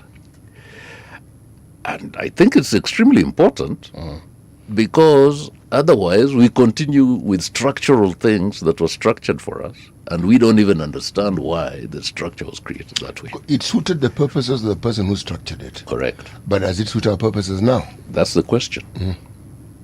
And then, if we then magnify it and say, okay, that is district boundaries, whatever boundaries, now we come to these so-called national boundaries. Are they real? You know, Peter, there's something here that you have brought up, which has taken my mind in an interesting direction. I'm saying it's interesting because it's taken my mind to the word slavery. And I'm going to explain what I mean.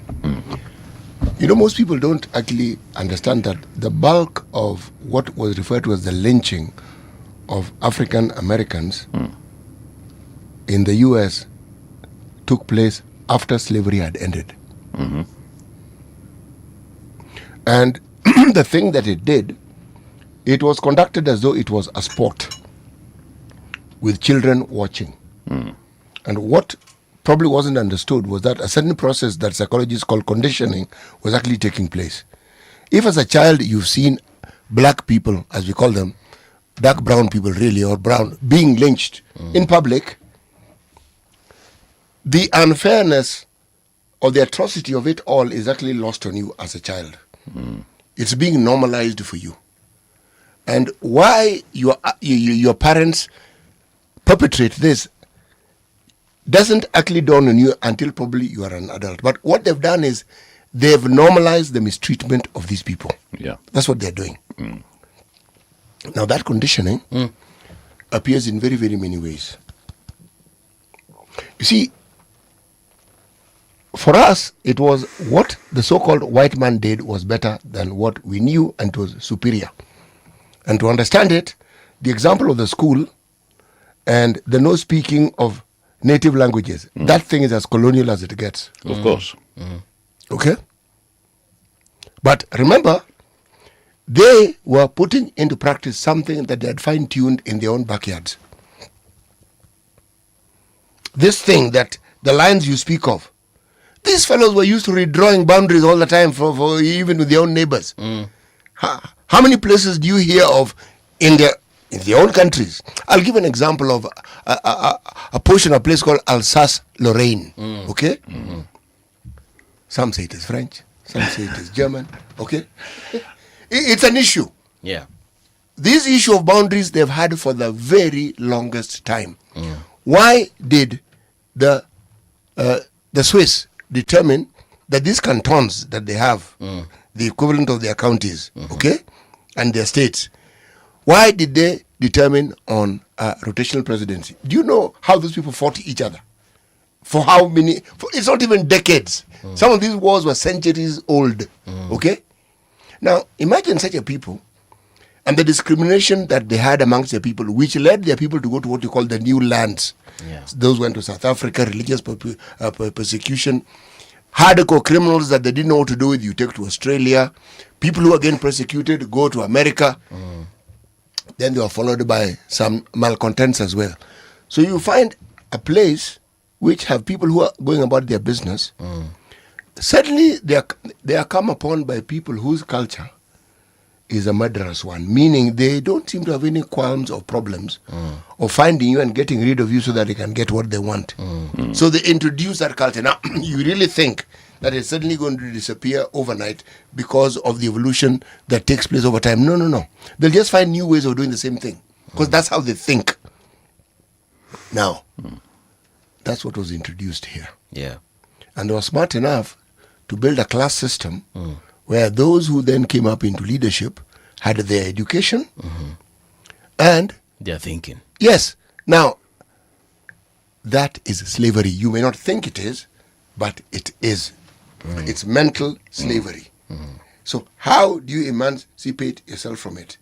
There are advantages to this slavery if you understand it well, but how do you emancipate yourself again so that it benefits you? Yeah, CT, I think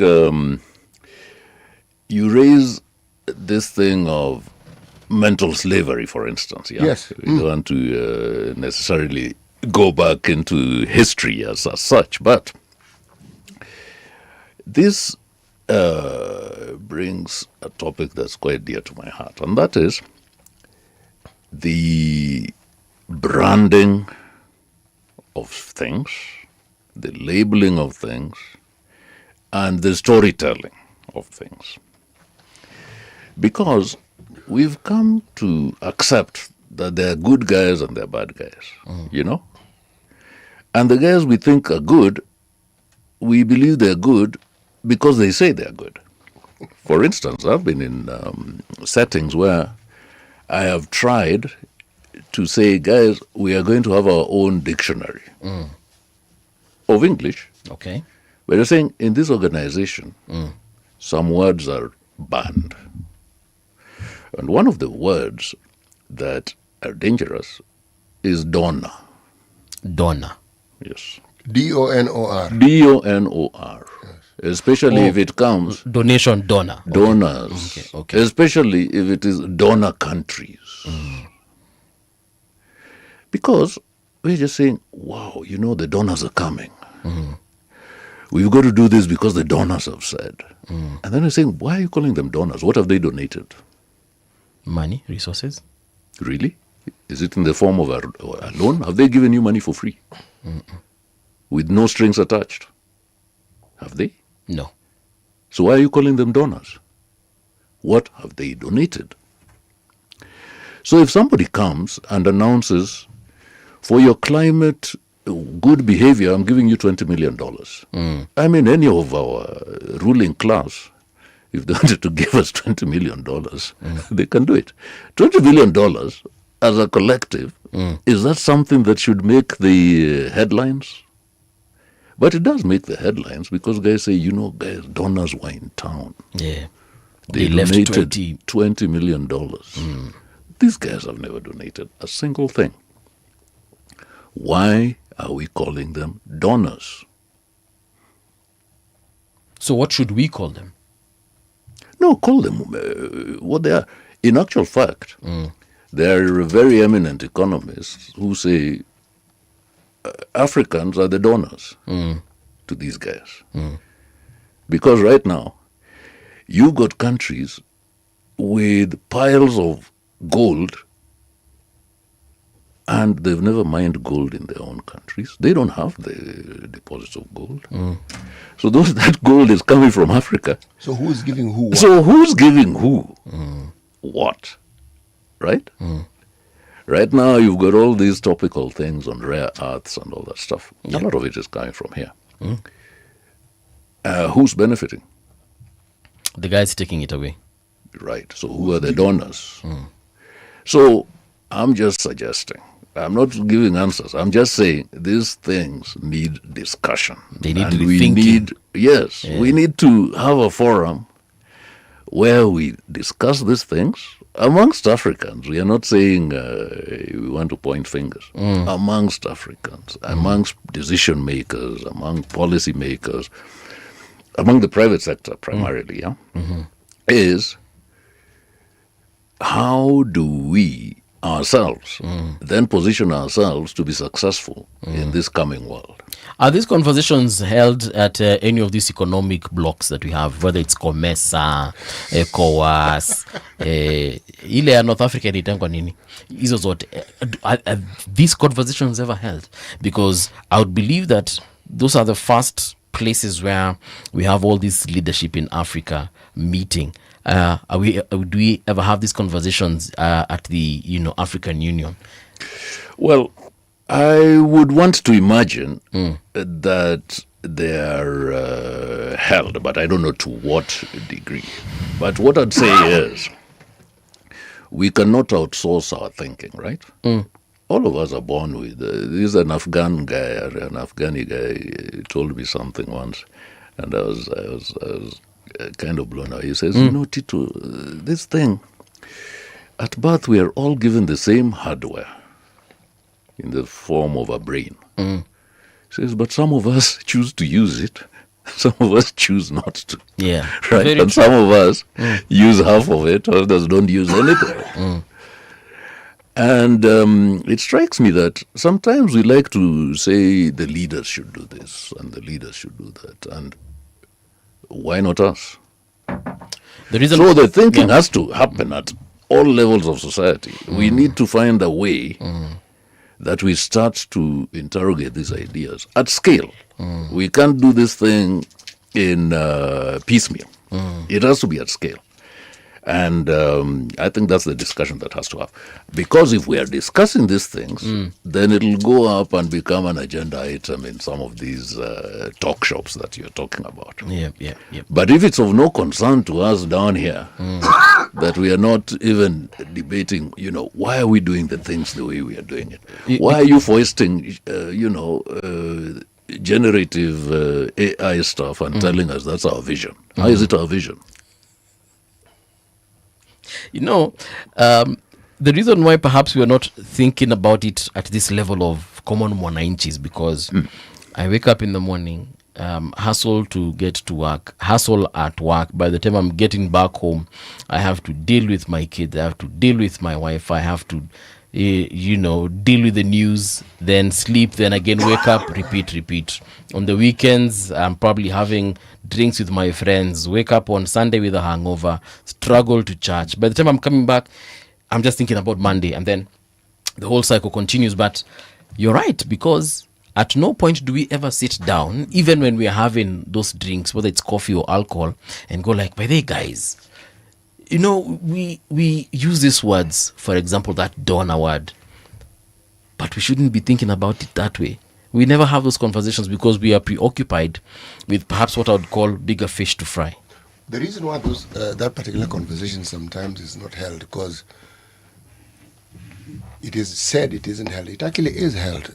But those who hold it are what in my own terms are called the Mageuzi individuals, the freedom fighter types, who come at it hammer and tongs, and they're almost violent about the way they discuss it. And the so and so must go, and we must change this thing over, and we must revolutionize this thing.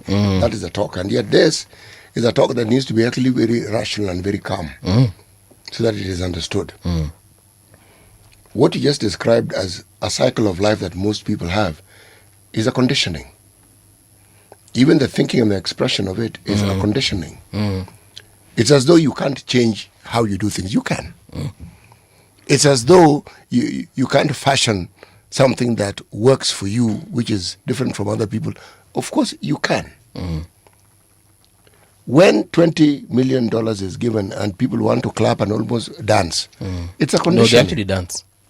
Yeah. It's a conditioning that somebody's done a great thing. And yet, they know that the 20 million is going to give them 20 billion. They know. why do you think that they go about the business the way they do? Because they understand how to take advantage of situations for their benefit. They understand it. Why? Because they have people who think through these things for them. I don't know whether they have scenarios or what they do, but they have people who think. They actually think. It is the one thing the colonialists imbued us with. Yeah. They made sure that we were held captive by certain notions, so we didn't think. And the entire conversation of Pan-Africanism requires thinking. You know, sometimes you even introduce topics, even this thought-provoking conversation that we're having right now. There are places where you have it, and if you take a break, people don't come back. No, no, it's not easy. You know, thinking is hard. Thinking is very hard. Thinking for yourself is very hard because the community can even ostracize you because you refuse to. And we've been conditioned. You refuse to conform. You've refused to conform. Unasema mtu ni kichwa ngumu bana. Yes. Aski bana. So it's not easy. Yes. But yet, I think CT has mentioned this thing. There used to be this ideological Pan-African push. Yeah? And we've got, I was telling CT about an idea I had. You guys are on George Padmore Lane. Who Yes, is we George Padmore? Why do we have a road in Nairobi called George Padmore? Who is Ralph Bunch? Yes. Who is Marcus Garvey? Who is Dennis Pratt? Who is Dennis Pratt? Okay?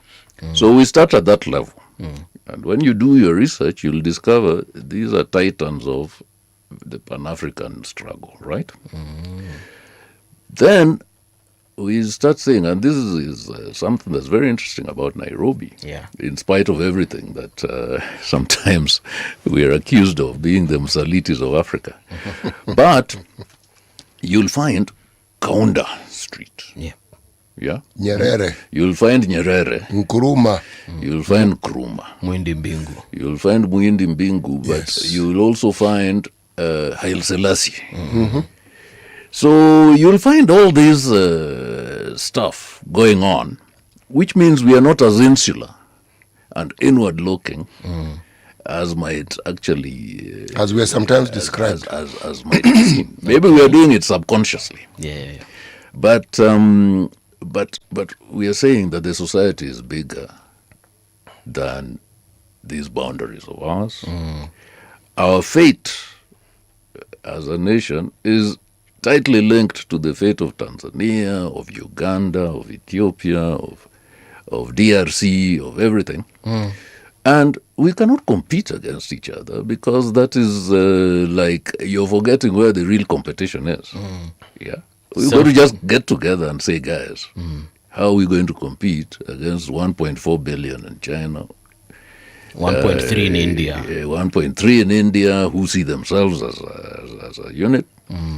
Maybe I don't know how many the Mzungus are, maybe 500 million, I don't know. 350 in the US. In the US, and then Europe, and then 1.4 billion of us. Now, if we decide that actually our fight is amongst ourselves, you know, our fight is amongst ourselves, and the other guys are saying, no, our interests are, you know, ours, and we are against these 1.4 billion guys who are squabbling amongst themselves, you know, kind of, they can't even agree where is the most optimal place to place this thing, where this pipeline should go, because they're saying, I'm better than my neighbor. You know? I think that sort of, we need to raise our game. That's all I'm trying to say, and it needs vibrant discussion. And no. You know, actually, it's you just mentioning that issue of the pipeline. It took time to agree. People disagreed before we agreed. Imagine. On many other issues, by the way, even politics alone. We really can't agree who should lead us. And unfortunately, sometimes we end up not choosing the right persons that will perhaps think in the ways that we would like them to think. Because if they distract us, and I'll call it distraction because that's what it is. They distract us with all this nonsense, and we are struggling every day to come to work, to hustle, and not think of the bigger picture of being a united people. Then You know, here we are. people, it isn't, if you look at the conversations we have and what we are inundated to have regularly, it is not what we're having now. It's some nonsensical thing about who did what, who moved from which political party. Move if you want to move. I mean, resign. By all means, resign if you want to resign. Join a political party. Join, for heaven's sake. Do you hear discussions about LAPSET? Do Kenyans even know what it meant for us? The building of the port in Lamu. Just the huge significance of that port. The corridors that are associated with some of these projects that we speak of. And what it means to the very conversation of Pan-Africanism. And why it is that the East African community is an important aspect of it. It isn't as though the willingness isn't quite there, but the interference is greater sometimes than the willingness. And that is why initially when I said Tukonyuma, I meant Tukonyuma in terms of development, but now I want to change the Tukonyuma part now, because I perhaps have a new definition. Tukonyuma hata tu kukuja pamoja na kwanza Paul, kwa na do haya you mambo. know that the East African community preceded the European Union? Just so that you understand. Yes, I know. Do you know that our currencies were interchangeable? And that there was an East African university, there was an East African railways and harbors, there was an East African postal services. We were federalized in a way that was absolutely unique. It's the political aspect that was there was a bit of a he and a ho.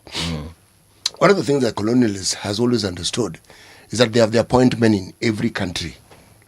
Point men are people they can go to and people they can rely on to cause disruptions when it is necessary, put a halt to certain progressive things. Do you know where we would have been?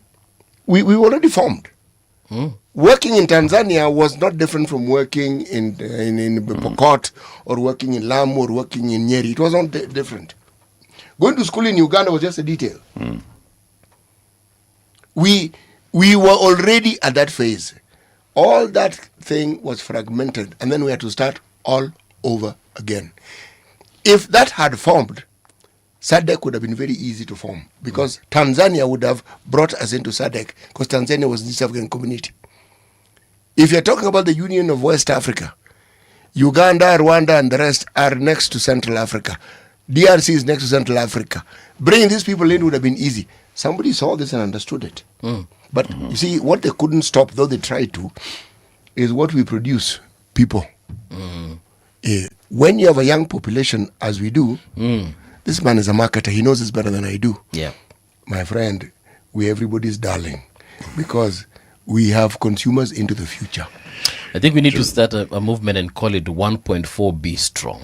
Yeah.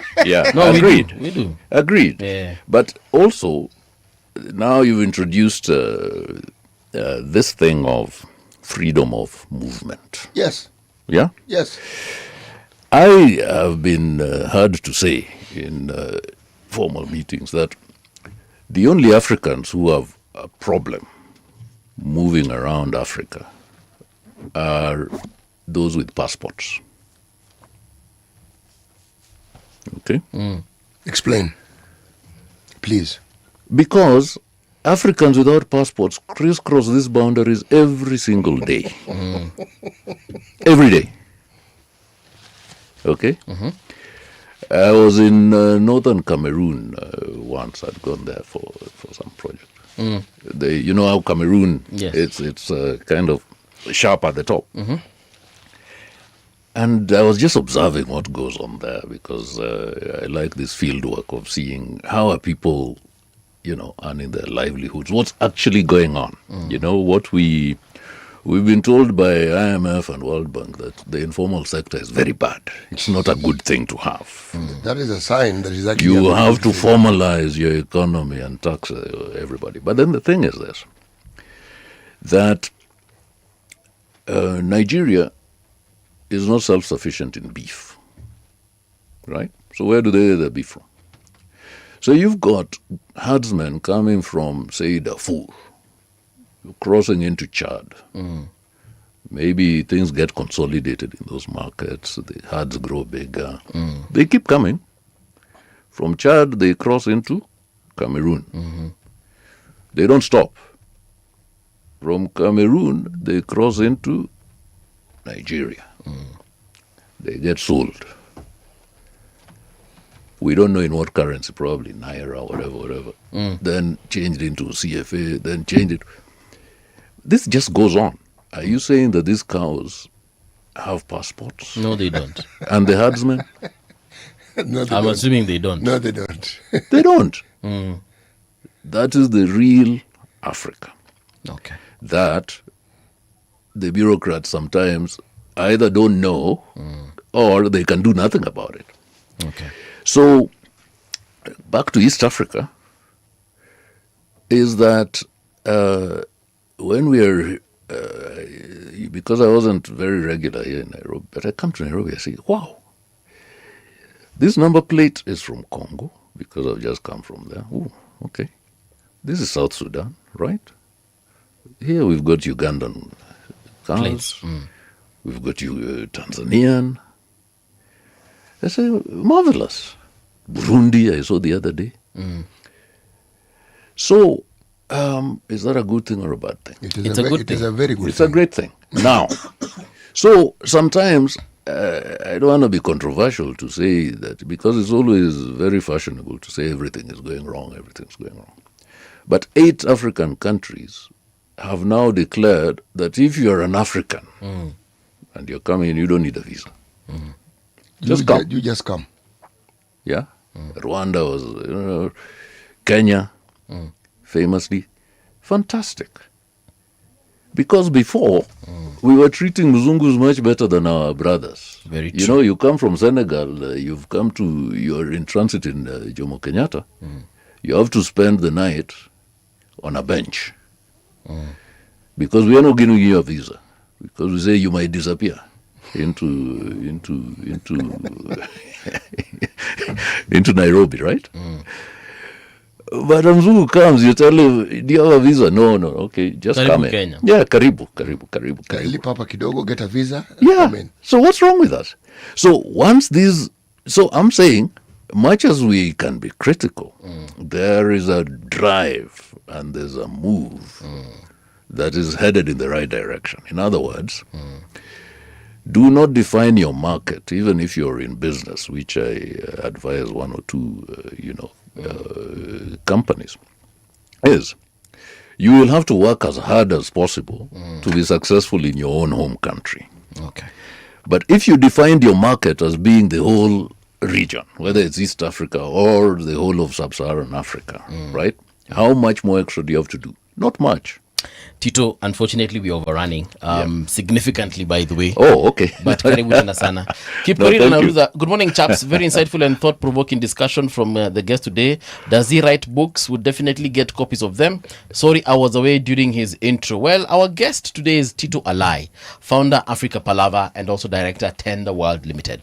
Tito, itabidi umerudi tena. Thank you. Karibu sana. It's been a pleasure. All right, folks. Here's the news with Winnie Maganga. Radio generation, the sound is fine. Pump it up, turn it high all the time. Let the music move you, let's sway.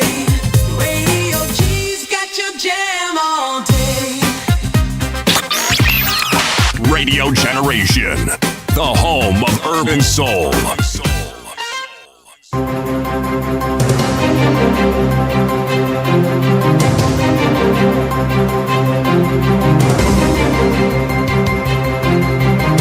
This is the Radio Generation News. Good morning, I'm Winnie Maganga. At least 138 people died and 1,227 others were injured during protests in Kenya between 2020 and 2025, according to the Kenya Freedom Index. The report by Odipo Dev and Amnesty International Kenya also records 2,128 arrests during the 6-year period. It says 2025 was the deadliest year, with 70 people losing their lives in incidents linked to protests. SEK Archbishop Jackson Ole Sapit has criticized Kenya's political leadership, saying personal interests have taken center stage over the past decade. Sapit says the high cost of election has locked ordinary Kenyans out of elective politics. He says leaders who get into office often prioritize accumulating wealth to finance their political ambitions in subsequent elections. Ole Sapit was speaking on Citizen TV. I think the big problem we have had in Kenya is that there is a difference between what is a common good for the country and what is personal interest.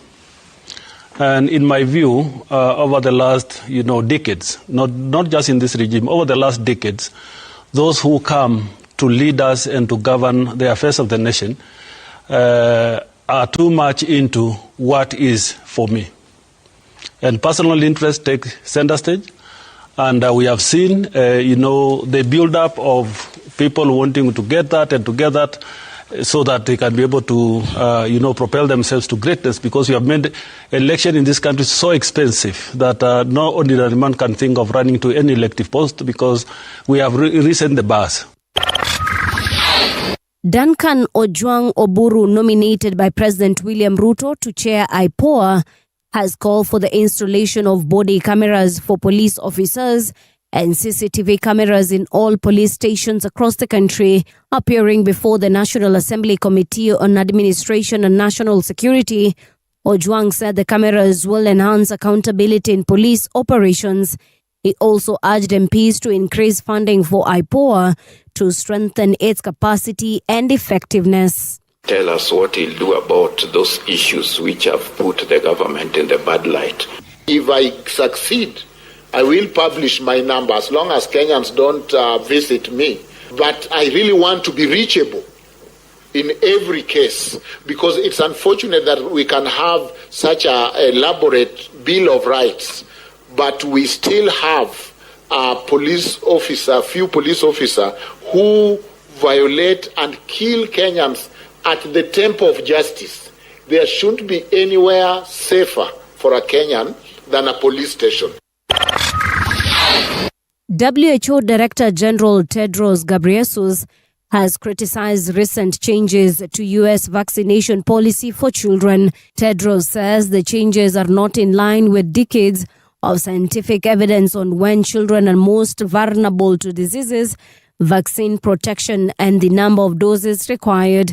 He says vaccination guidelines are continuously reviewed as new data emerges from around the world. The government of the United States announced a significant change in its policy for childhood vaccination. WHO is concerned that the changes to immunization policy in the US are not aligned with the best science. Decades of evidence have shown when children are most vulnerable to disease, when vaccines provide the strongest protection, how many doses are needed, and which vaccines can safely be given together. That evidence is reviewed continuously as new data emerge from across the globe. And the current evidence is unequivocal. Vaccines, including the MMR vaccine, are safe and do not cause autism. And that's the truth on Radio Generation. Good morning. I'm Winnie Maganga.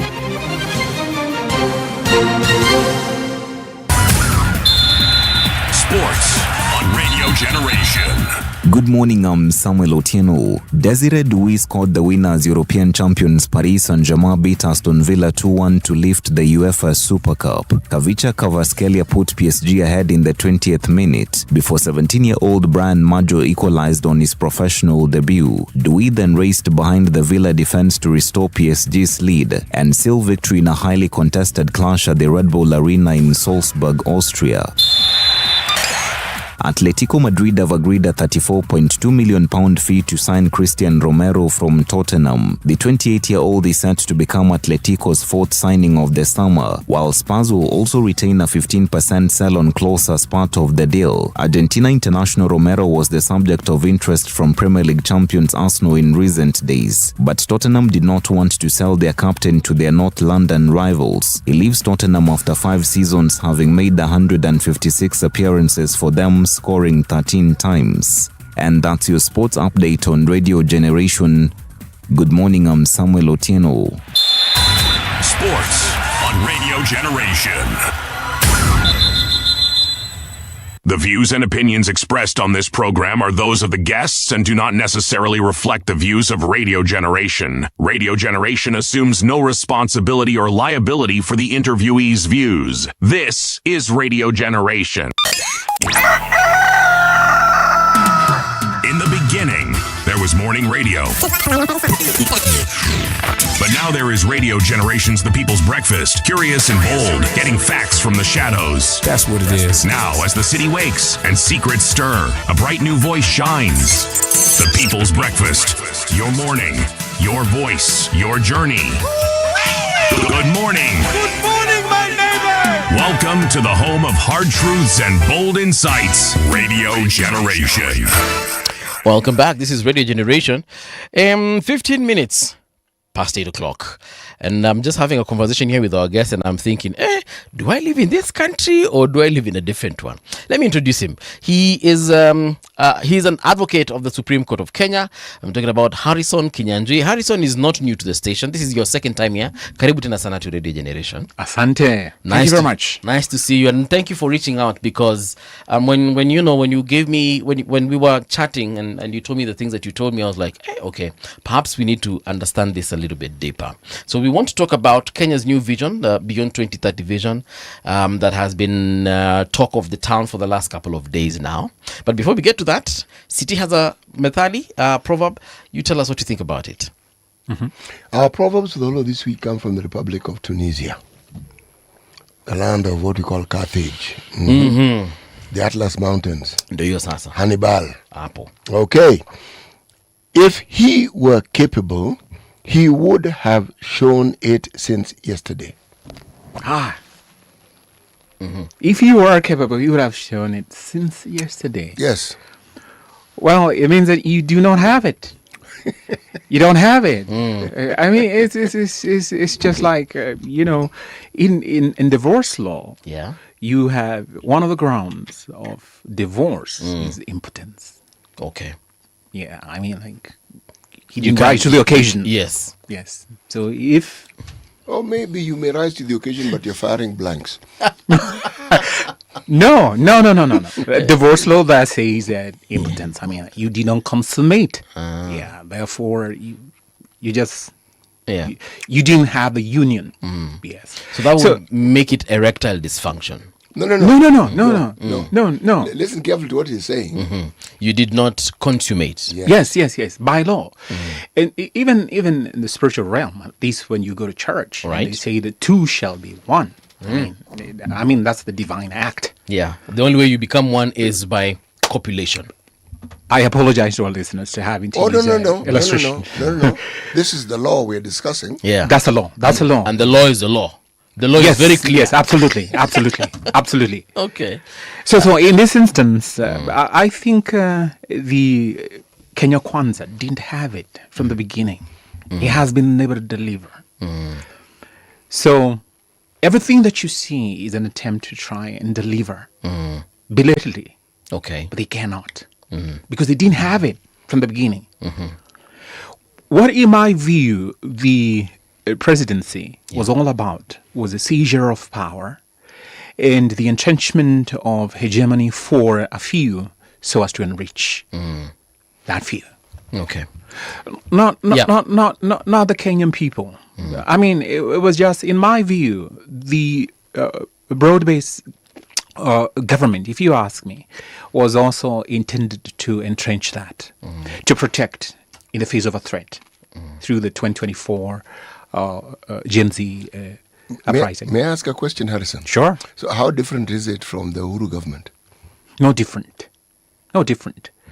What is very sad is that these so-called leaders that we have, both the Uhuru government and the Ruto government, is that they have been puppets of the colonizer in a way that is so subtle, is so blinding, because they present that this is their vision, this is them, and that they have something more superior to offer when they do not. In my humble view, I think the only person who actually did lead this country in a way that you could actually even feel in terms of economics was Kibaki. And unfortunately, halfway through his period, then we had the invasion by the same powers that be. And your previous speaker talked about colonization and the sad bit of being entrenched in that colonization, which is still ongoing as we speak. So becoming a force of the colonizer, disguised as your own independence, I think that's the height of hypocrisy. And we saw that on display yesterday, in my humble view. Okay. Yes. Talk about yesterday. Absolutely. Because you hear there's supposed to be a Vision 2060. And if you listen carefully to the conversationalists who were there, in my humble view, they were all handpicked. And I mean, they were told that, look, you need to say this, and this is your press point, and at this point, this is what you have to say. And if you do not say that, we will give you a second opportunity to, quote unquote, re-say it. And you can see one lady actually reading from her phone what it is. That's a script, and it is what they have been told to do. Now, if you look at the so-called Vision 2060, you ask yourself, so how did the president just dream up these Vision 2060? Why not Vision 2050? Why not Vision 2080? Why not Vision 2045? The reason is he is a puppet, and this is not new. The African Union sat in 2015 and they came up with the African Agenda for 2063. Yes. Who was the deputy president in 2015? The deputy president at the time was William Ruto. Did he not know about this agenda?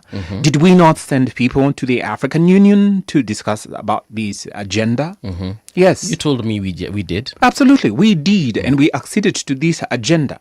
But if you look at this agenda 2063, it was adopted last year in June 2025 by Somalia. Somalia, if you go online, you will see Somalia's Vision, quote unquote, 2060, springing from this. So it really is nothing new. So, and it's very hypocritical, if, in my view, if I were to say that, with tremendous respect to everybody who's there. Yeah. Have they had a look at this? Have they had a look at what is there? And so, if you look at this document, it is called a framework document for the African Union Commission. Yes. That framework document is what we are being invited to have a conversation about, and then the Kenyan people should go roundabout and discuss this. How brainwashed can we be? There's already a document 11 years back that was generated by the African Union and is right there with everything and the roadmap and the lab set and the so-called Kanza, Technopolis. Absolutely. I mean, it's all right there. So he wants, in my humble view, to use that as a springboard to change the constitution. Hold on. Konza is in the African Union document. You have to have a digital sort of a hub. Yes. You have to have a digital hub. Okay. And let's remember, this was in 2015. Right. So during that period, you had the sort of accelerated talk about Kanza, the Techno City, and how it's going to be, and all of that. So why is it a bad thing to have... sorry, let me rephrase that. Let me say it again.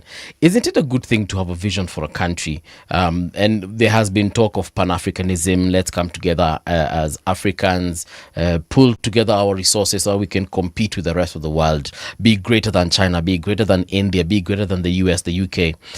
That doesn't sound like a bad thing. It's a good thing. It is a good thing, isn't it? Absolutely, but it's right here. It's already right here. Okay. Now, among these 7 objectives is that very objective of Pan-Africanism. But you tell me, City, you tell me, Paul. Yes. This particular document talked about the interconnectivity of African nations, including bullet trains. Do we have a bullet train? In Africa? In Africa? None that I know of. Don't you think that would be fostering and encouraging Pan-Africanism? It would. But way back in 1974, they wanted your borders off. This is a plan which the Club of Rome has enacted for the so-called 10 regions of the world. You can be as conspiratorial as you wish. You can dismiss me as being a conspiracy theory. Go ahead. I mean... Can I have a look at this? Yeah, sure. But Wakili, again, you mentioned conspiracy theory as though it's a bad thing. Why is it negative to conspire? I mean, when your thinking goes beyond what we consider acceptable boundaries, why then must we introduce the word conspire to it? Because the freedom of thinking, my friend, doesn't have boundaries. It's true, I accept. However, they who are unwilling to get out of the cocoon and the confinement, the boxing of their thinking, Yes. they will quickly dismiss you and your thinking and your, critical questioning as quote-unquote conspiracy theory. That, you're dreaming, you're thinking about something that is not even there.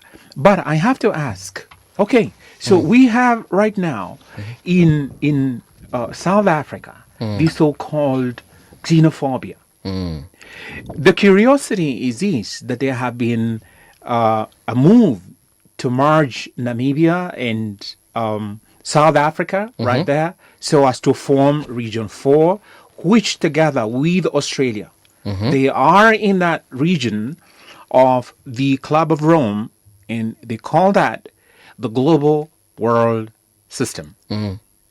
Now, this is in the public domain. It's in the public domain. Your listeners can just check Club of Rome, world map of 1974. This was in 1974. So every single policy that this Ruto government is implementing is towards the achievement of this so-called Club of Rome agenda. Now, let me come back to 2016. I was going to ask, what is the agenda? Now, the agenda is domination. Same. Essentially colonization. Recolonization, neo-colonization. Now, neo-colonization, they need something to, quote-unquote, overlord. And the overlords right now are your big corporations, what they are calling stakeholders. YouTube, BlackRock, Vanguard, and the like. Now, yesterday, it was curious to me that I heard the CEO of the Nairobi Stock Exchange mouthing the words of stakeholder capitalism. Now, stakeholder capitalism is a phrase that was coined by Klaus Schwab, the then chair of the World Economic Forum. The World Economic Forum has spun up theories and concepts, including your so-called reset of the world system after the COVID-19, the pandemic, because they planned it and they knew that this is it. Did you just call it the pandemic? Yes, I did. Because it was planned? Because it was planned. Just like they have planned how they're going to unleash Ebola on Africans. Remember, this is supposed to be centered on technocracy. Technocracy is when you have corporations, big corporations, that have worldwide reach. And I've used the example of YouTube. What a shame that we see it and we talk about the borderless, so-called Africa borderless. But from their map, this excludes North Africa, as you can see. Yes. North Africa joins with the Arab world. Middle East. In the Middle East, absolutely. And in the Middle East, still, you find that you do not find a tiny Israel. Yeah, it's... That's why they are gearing towards what they call the Greater Israel. Now, I beg your listener to not dismiss these so easily. Because if you had a functioning United Nations, and if you had the so-called activists that are human rights oriented, you wouldn't have the killings in Lebanon or in Palestine going on, and in the name of this expansionist, Greater Israel project. But that is what is being achieved by this. So this Region 7 is what you're calling an expanded Israel? Yeah, no. That Region 7 is what now takes the Arab countries in Africa, merges them with the Arab countries in the Middle East under the dominance of Israel. Okay. So Greater Israel is part of that project. Now, I want to ask you, Paul, City, which country in the world do you know that does not accept immigrants? Which country? Yes. That doesn't? Yes. To be honest, I don't know how to answer this one. I just mentioned it. Israel? Yes. Or Israel doesn't... Try to immigrate there. Now, which country encourages you to immigrate to Europe? Which country is funding the xenophobia in South Africa? Hate me, love me. Go dig up the information. You will see. Project Dudumela in South Africa, March and March are being funded by the same people. What am I talking about? I heard the Chief Justice of South Africa say that in one way or another Israel is involved in the unrest within that territory, why people are being chased out. Because they've dug the information. And that's it. So unless you understand the fragmentation of Africa in this way, you will not in the least unmask and peel off the so-called Ruto's Vision 2060. And he was just short and shy of saying that, look, this is an African Union project and we are only implementing phase 2. Phase 1 was being implemented by the Uhuru government. You look into this document. They have Agenda 2063. Yes, they do have the blue economy. The blue economy was a prominent pillar in Uhuru's government, and it is right there. So you handed over a script as an African leader, so-called, and then when you do not play ball like Traore or Magufuli, then they eliminate you. Now, you do not hear any of these so-called proponents of these Ruto's Vision 2060 talk about minerals, the rare earth minerals. Did you hear them? No, I didn't. You can't. You will not. And all they want to talk about is so-called, development, just, your catchphrases. But let's come back to the stakeholder capitalism. Klaus Schwab, he of the World Economic Forum, thinks that the leadership style that we have across the world and across these countries is incapable of achieving the so-called efficiencies they would like to achieve in terms of, quote-unquote, AI expansion. And the human capital and the financial efficiencies they would like through the digital currency. That means that you in Africa who, quote-unquote, are just eating need to be, quote-unquote, culled, eliminated. Politely they say that. But they need to poison your food. And that's why they need GMO. And that GMO is supposed to interfere with your food system. Now, again, that sounds outrageous. But look at BlackRock. Again, the CEO at the Nairobi Stock Exchange was there talking about how BlackRock, actually, he was, and I want to be polite without wishing to be seen as though I'm demeaning him in any way. And he was talking about how BlackRock is. But you ask yourself, if BlackRock was so good in its so-called agenda and everything else, why would Texas state in the United States withdraw its funding from BlackRock? But because what is BlackRock? BlackRock is the biggest so-called investment company. But who heads BlackRock? Larry Fink. What nationality is Larry Fink? Which country did I name again? Of course, you're going to point at Israel. Good. All right. So, and if you get your own phone there that you buy on, in the market, anywhere that it comes loaded with software. Yes, it does. Google, for instance, or Netflix. Yeah. So who owns Google? Who are the CEOs and the directors of Google? Their nationality again? Are they Israelis? Okay, let me ask a question. Now, do you get that? Let me ask a question. Sure. What you're saying has been in the public domain for some time, and these discussions have also been there for some time. Yes. That you have a number of people whose nationality or whose ethnicity is considered to be Jewish, heading business corporations, beyond pointing to the acumen that individuals from that region have in relation to business, and which they've had for the longest time. If you're talking about the banking industry, if you're talking about business entities, that they've had it for the longest time. At what point does this then become something that one has to look at skeptically? Because is it because they are not that numerically superior to other people, but yet their control or the influence they have in the industrial and commercial world is actually immense? At what point does this influence turn and then becomes an aspect that must be looked at skeptically, and then which lends itself to the perspective that can be referred to as conspiratorial, and yet the facts that you mention are facts. They are not anything other than facts. These people do have their nationality or their ethnic origins in that country, and that they had this institution, that there are many, that is also a simple fact. At what point does it become conspiratorial? You have to look at the effect. If someone comes and sells you a phone and they tell you that on that phone I've loaded my Netflix, or on that phone I've loaded my search engine called Google. Actually, I don't use Google myself. Because they track you. They want every information about you. And what is all that for? It's control.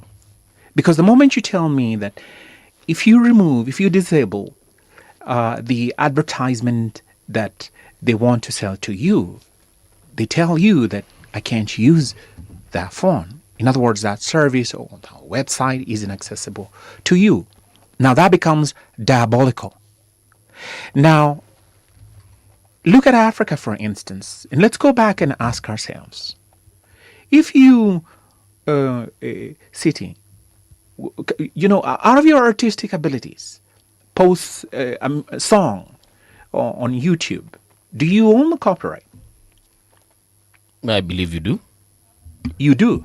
Yeah. But you have handed over the control of your song to YouTube. Now, if you do, and I'm answering your question in very circumspectly. It's all right. Go ahead. Now, if you do have that song, CD, that is so-called anti-Semitic, or it's seen as anti-Jew, or you begin questioning the Holocaust, did you begin asking questions, and I'm pointing at your song now. Your song did you haven't said it? You ask, did actually Hitler, have gas chambers? Were there 6 million Jews actually? You're asking questions in your song. What are the names of these 6 million Jews? Oh, wait. In 1933, Hitler comes to power. But wait. In 1930, 3 years before he comes to power, the Jews in New York are talking about 6 million Jews in Europe. There are 6 million Jews in the world in 1927. There are 6 million Jews in 1933 that are somehow gassed by Hitler. That's your song. Now, that song is pulled down by YouTube. You are only asking questions. You're only asking people to ask those questions.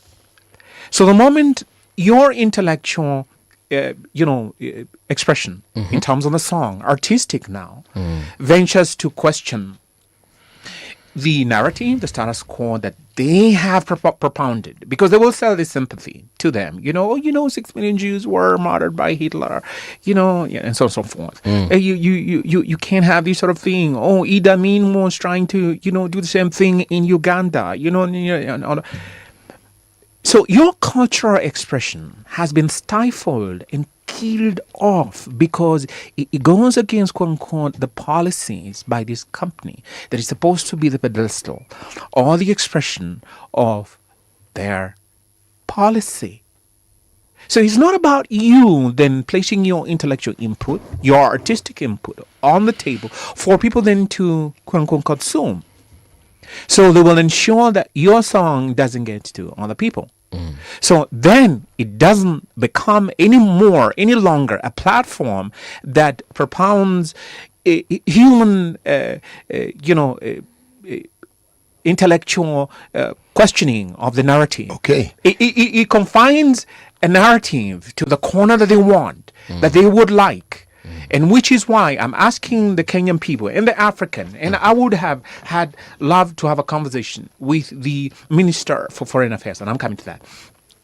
The Minister for Foreign Affairs accepts the Kenyan people who are thrown out by South Africa in the name of xenophobia, just like that. The Ghanaian government accepts them. The Nigerian government accepts them.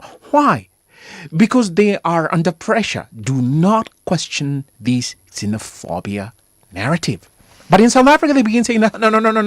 We are the ones paying for these programs. We're the one experiencing the pain of your so-called, fragmentation of Africa, and the way you are fragmenting, because they no longer have the labor that they were having. Their systems are not functioning. They were functioning, and they have achieved, so-called, they who are propagating that agenda, they have been able to achieve their agenda, isolation of Africa. Okay, Harrison, two things that I want to mention. One, since you're talking of South Africa, in 1922, the price of gold went down on the world market. And the owners of the gold mines in South Africa decided to lay off workers who were predominantly white laborers. Let's call them Caucasian. But there were very many Africans, not just South Africans, who worked in those mines, Mozambicans, Zimbabweans. There were many. But they cost less. So when they laid off these people and brought in more Africans to work, their narrative was they're semi-skilled, so they're paid less. That was a narrative to enable them to pay less. The slogan that unites workers under a communism banner was "Workers of the World Unite." It was against oppression, really. But this time, the focus was not workers of the world unite against the owners of the mines, but against the black. So this issue of xenophobia didn't start yesterday. The people who laid off the white people were not the black people. It was the owners of the mines. But their narrative was that the black people are taking over their jobs. The same narrative that you now hear being pushed in this particular instance, a truly false narrative. If you go back to Germany in 1933, what Germany was in a state of dire poverty. They were doing really badly. It is said it became the Babylon of Europe. Child pornography, any vile thing you can think of. And who was behind it? It was blamed on the Jews. I beg to differ at that point, because the Treaty of Versailles, what it is that brought about the situation was the reparation that the countries that had fought against Germany laid on Germany. That's what made that economy untenable. It wasn't the Jews. They gave them such strict rules. The Swahili is walifinyiliwa. Okay? They made it possible for someone like Hitler to ascend to power. Okay. I'm continuing, Harrison. When you spoke, we gave you ample time to speak. This is not a rebuttal. This is offering an alternative view to that particular subject matter. You are a lawyer. I'm not rebutting what you're saying. I'm simply saying this subject that we are on, you have presented one view, I am presenting another view. Let's come to Kenya and look at, say, the Konza city. The conceptualization of this was in the year 2008, before people met in Addis Ababa. Addis Ababa under the AU, it is not a secret that that building was put up by the Chinese. The management and the running of it is paid for by the EU. It is not run. So it's an African Union of sorts, okay? So if you're talking about the thinking, even in that place, it was held captive a long time ago. Yes. So the discussion of it being held captive and us segmenting as to who holds it captive, it isn't that difficult to figure out. Okay. It is a popular discourse to blame anything that goes wrong on this world on the Jews. It is a popular discourse. And people will provide evidence. They forget that some of the wealthiest people in this world are actually Indians and Chinese. Unless, of course, they're Chinese Jews and Chinese Indians. But what is not spoken of was that in that same time period that Hitler was rising, in a country called Russia, some of the most forward-thinking people who brought about the idea of the rights of people, who even led to the fall of the monarchy in Russia, were Jews. Okay. Karl Marx was a Jew. So, if we are having the Jewish discussion, should we then not have a wholesome discussion about it and say, they're an interesting people, enterprising, yet they represent something fairly, should we say, almost diabolical. But then, if you look at nations of the world, the same trait can be found in people who are known to be successful. On the one hand, there'll be these people who are almost philanthropic and want the benefits of you. But on the other hand, there'll be people who are the complete opposite of these others. It is the same nation. If I get biblical on you, and I look at the Jews that we see in the Bible, they were a horribly terrible people. That's why their God constantly had to punish them. Send them to Egypt for God knows how many years, do what to them in the desert for 40 years. They were a difficult lot of people. So in this day and age, you suddenly think that they're going to be an easy lot of people to deal with. Now let's get legal on you. That is my submission. All right. Okay. Thank you very much. Yeah. That's your opinion. I beg to differ. Hitler was actually attacked because he was able to reverse the atrocities of the Treaty of Versailles. Just do an objective study of Hitler. Don't close your mind to what actually led to the attack on Hitler. Hitler took off from the financial system that was locking Germany. And he was able then to say that, look, I'm not going to go through that path. The same thing happened to Gaddafi. The same thing happened to Kibaki.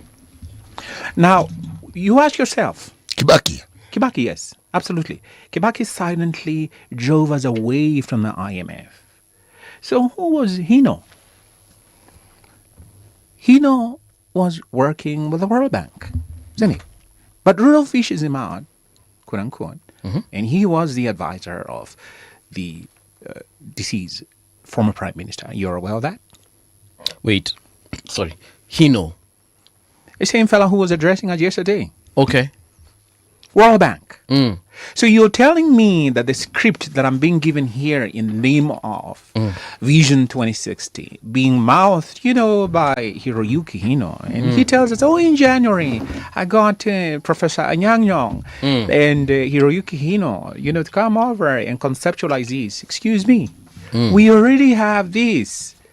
Hiroyuki cannot give me any different an idea about 2063, not even 2060, than this. Because the African Union has that and had the technical bodies, the technical teams.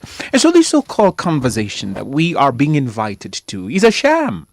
And he had no shame even to say that we need to see how Vision 2030 was conceptualized before the 2010 Constitution. Yes. And the 2010 Constitution somehow was able to birth and bring about the so-called Vision 2030. And therefore, he tells us implicitly, we need to get back to the drawing board and have another sort of a BBI. Let's have a consensus on these as we have these Vision 2060.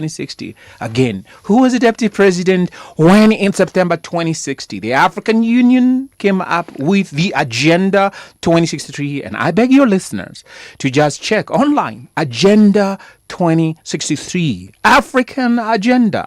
This was by Africans. Yeah, they're saying the Africa we want. Wait a moment. The Africa we want. So now he's telling us, I'm coming to that. He's passing on the microphone to hand-picked people. You pop up this issue about the Africa we want. And that Africa we want, they have a technical document. You get online, it's a PDF document you can download. You do not need to reinvent the wheel. Wakili, may I ask, an AU that is funded by another union have a building they work in funded by another country, produce a document, and we are suddenly heralding it as an African document. How? Good. Now, I like the way you connect the dots. So this person, because he has his benefactors who have told him, we do not see the possibility of you being re-elected in 2027. And therefore, before you can, exit and the promises that you made to us, we need you to have a document that locks in the next 50 years to our favor. And that's why we need, as it were, the stakeholders. And who are these stakeholders? They need to be given the opportunity to come in. And so he needs to change the constitution as well. But you ask yourself, wait a minute, why do I need, someone, threw this into the audience city. And I don't know if you heard it. We need a committee of experts. What does that Same remind thing you? we had in 2000 and was it 8? Yes. Well, the committee of experts leading to the 2010 constitution. Yes. That's what he's driving. So at. are we alluding? Are we suggesting that the 2010 constitution was also a formation of this same sort of thinking? Partly yes, because again you ask. So then, what isn't? If the constitution was that, then what is it that we have that isn't part and parcel of somebody pulling strings on our behalf? If the Club of Rome was doing this in 1974, 74, right? No. The Club of Rome, read about it and find out what it was, who set it up, the Italian and the Scots, what the thinking was. It was essentially presented as a think tank.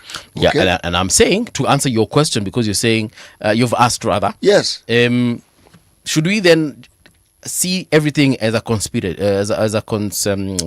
as conspiratorial? Yes. I mean, if you are that way inclined. What is the word? It has disappeared from my tongue.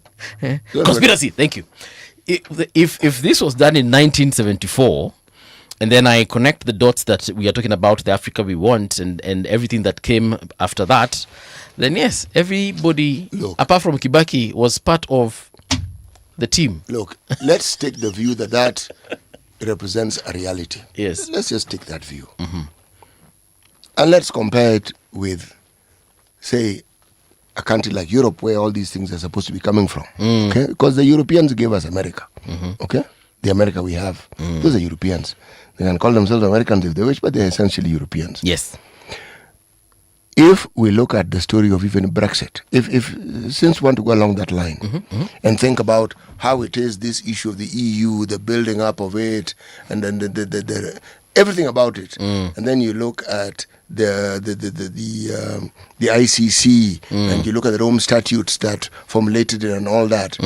You see, the argument that Wakili puts across would fit into that nicely because it offers a certain explanation. My question was, is it the only explanation?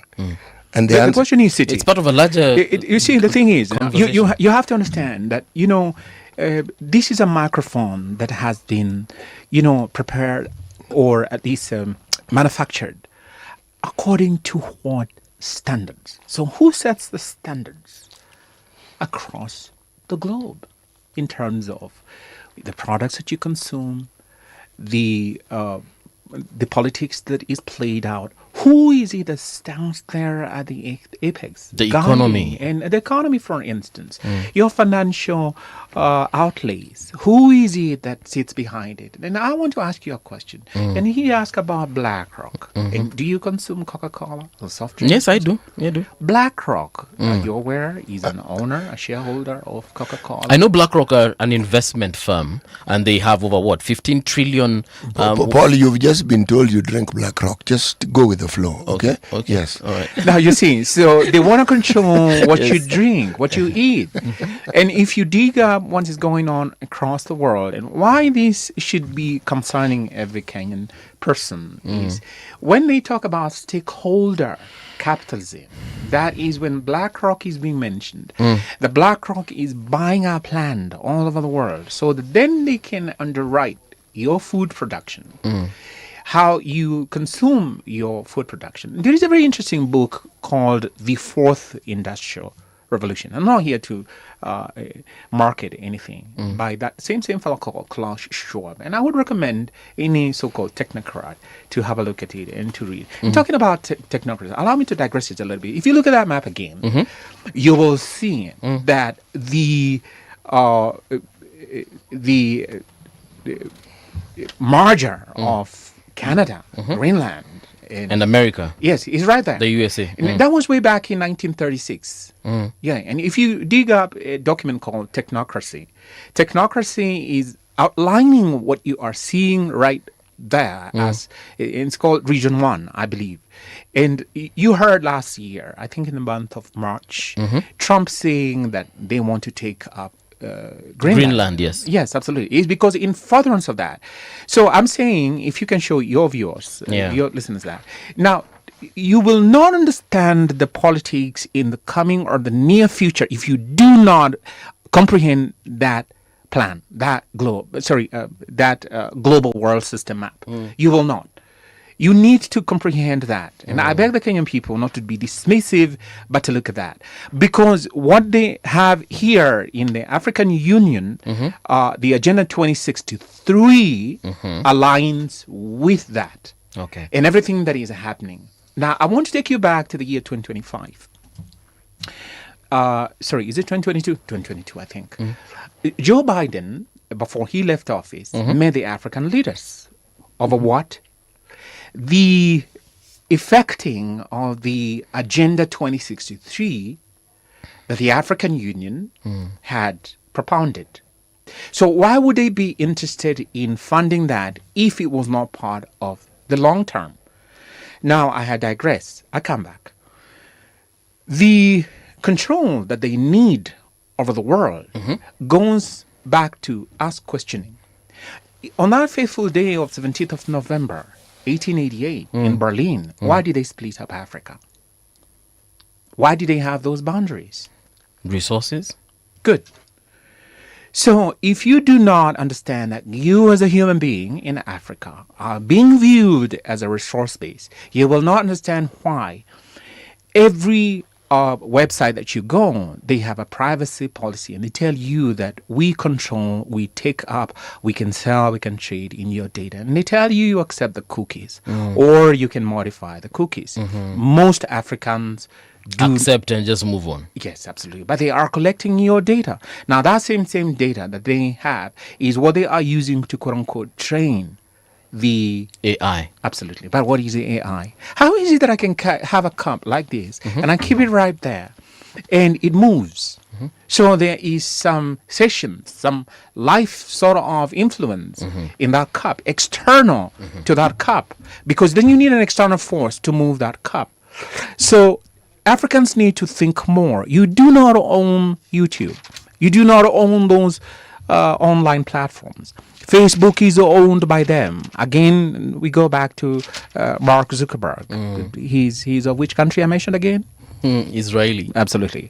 Yes. Your Netflix? Same guys. Same. But so why is it that they would like to control that information? So I'm saying that if they can control your food and the politics that you play, why is it that they're not controlling your president? Is it possible? Well, I have theories of my own that support that statement. So I'm inviting the Kenyan people to question, where did he get this Vision 2060 that he's selling to us? And why hasn't he gone back to the African Union's Vision 2063, which Kenya acceded to in September 2015? That is 11 years back. Okay. And we do have, quote-unquote, technical reports and programs. But let me ask the Kenyan person to think back a bit. During the Kibaki period, we had an organization called New Partnerships for African Development. You remember that? NEPAD? Yes, I do remember it. I was present there, and I asked them, how is it that you all gather here in this convocation? That time, the Minister for Trade was for Finance, Honorable Kimunya, if you remember. And I asked our convocation, how is that you can gather here, all of you from Africa, saying that you have a new partnership of African development against whose blueprint? Who has given you that blueprint? And then all that copper that is mined in Zambia, aren't you feeling ashamed that you do not have a single African car? An African car. So now, you do a frog leap to 2026, going to 2027.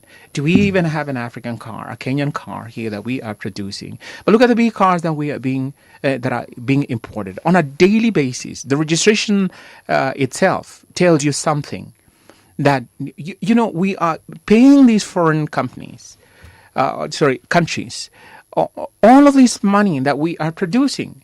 So now juxtapose that against someone getting online, and all that they are doing is just flashing through TikTok. And TikTok was bought by who? Again, American companies. Who are behind that? Who are behind that Harrison, American company? Harrison, allow me to interject. Sure. All these companies you speak of are publicly listed companies, the very many shareholders. The Jews are around 15 million in total around the world. 15 million. So if the head of a company happens to be a Jew, does that mean, or the CEO, does it mean he has the largest share? No, not necessarily. Who has a voice? Who has a controlling voice? The controlling voice is what we speak of. Why is it that we don't even have a soft drink company here that can compete with Coca-Cola, for instance? But they buy out the company. No, Harrison, that is absolutely true in that context, but it's not absolutely true that they're controlling. Have you seen how Coca-Cola goes about their business? Those fellows never stop advertising. They never stop competing. They consider tea competitor, they'll form their own tea company. They consider water competition, they'll form their own water company. No, they'll buy your own water companies. No, they form their own. What they buy, they later buy. But are we saying that they buy it unfairly? Do they buy them at market rates? Do they ruthlessly? Why do they buy their biggest competitor? Yes. Well, because they want to be the people who run it. For what reason? For what reason? You see, control. Look, people do business to make money around the world. Very true. They are not the only ones who are doing it. The Chinese control certain aspects of business. The Indians do just by virtue of their population. The Japanese do by virtue of their technology. So are they Jewish Japanese? China right now.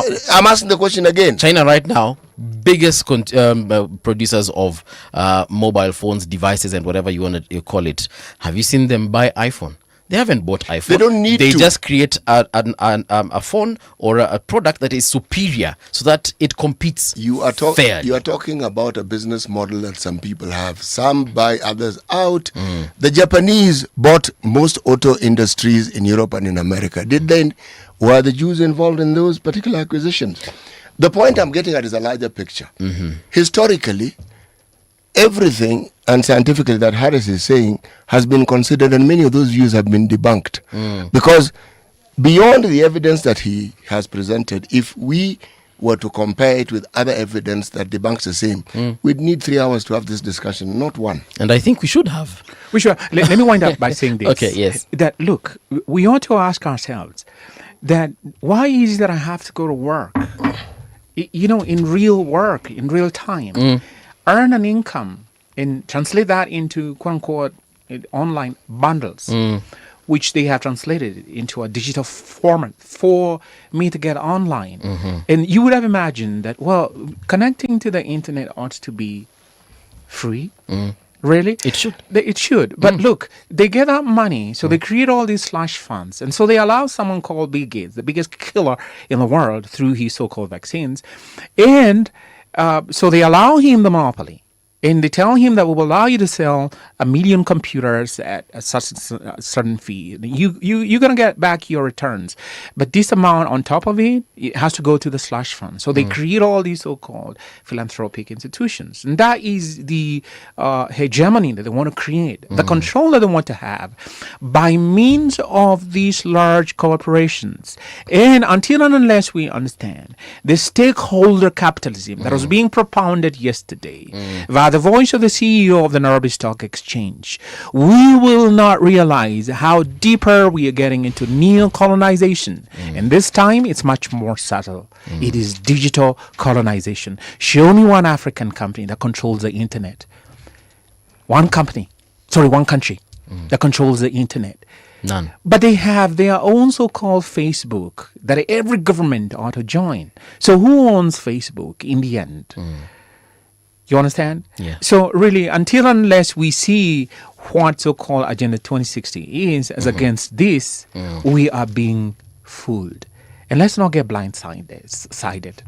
Ruto is an agent and a puppet of they who have that agenda. And we should reject and refuse to be sucked into. We already have a constitution. Let us make it work. Okay. Let us make it actually functional for us. Harrison. Okay. You know, Harrison just stopped from telling us that Ruto is a Jew. No. Actually, you know what? I dare say, and I dare challenge him, and you better invite him here. He's a Zionist. Okay. He's a Zionist. And he put on that small cap. And he went to the Wailing Wall. Yes, and he vowed allegiance to them. In fact, we should question him whether he is patriotic. I've been to the Wailing Wall. Did you wear that? Did you wear? No, I did not. Did you swear allegiance to Zionism? Bro, it was a religious pilgrimage. That was one of the places I went to. All right, gentlemen. Thank you very much. Thank you so much. Just to mention a few of our viewers here. DK, I see you. Kitungu, I see you. Kuna Sydney Bwire, I see you. Actually, Sydney Bwire has said that you are saying what everyone sees and thinks. It's just that you are saying it out loud. Where? All right, so guys. Thank you. Here's the news with Winnie Maganga. Radio generation, the sound is fine. Pump it up, turn it high all the time. Let the music move you, let's sway. Radio G's got your jam all day. Radio Generation, the home of urban soul.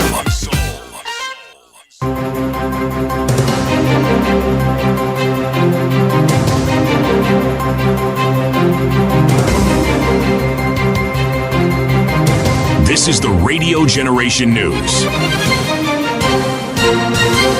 Good morning, I'm Winnie Maganga. Tito Alai has urged African countries to use their cultural heritage, indigenous knowledge and shared values in shaping long-term development plans.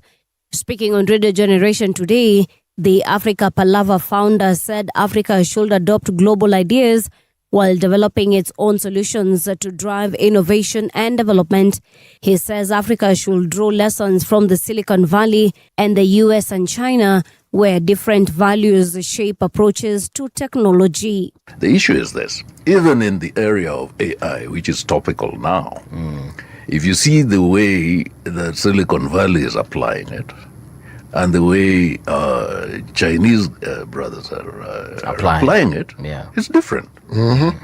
But the underlying thing is the same. No, the technology is the same thing. But they're applying it differently. Why? Because their values are different. The way they approach the world is different. Their view of how this thing needs to be is different. Yeah, some guys believe, no, it's ours, so you're going to have to pay us. The other guys are saying, well... take it and run with it. Run with it. Yes. Pay us a little bit, but run with it and build your own models. So, what about us? What is our view on AI? What is our approach to AI as a collective African? I don't know if we have one. Majority Leader Kimani Ichung'wah has dismissed concerns over the movement of some UDA lawmakers to the Democratic Change Party, saying such political defections are normal and do not signal division within the ruling camp. Ichung'wah likened the current political realignments to a transfer season, arguing that politicians often change alliances due to local political disputes and personal interest.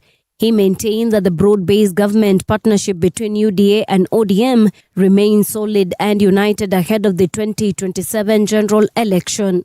We are not worried. As we said on Monday, we have a very solid formation in the broad-based government together with our partners in ODM. We are very confident of our achievements so far and what we will continue to engage the people of Kenya on, and we are confident that we will win. And as the President said in Naivasha on Monday, we must win, not for our sake, but in the best interest of this country. Because, as was said, the alternative is hard to fathom.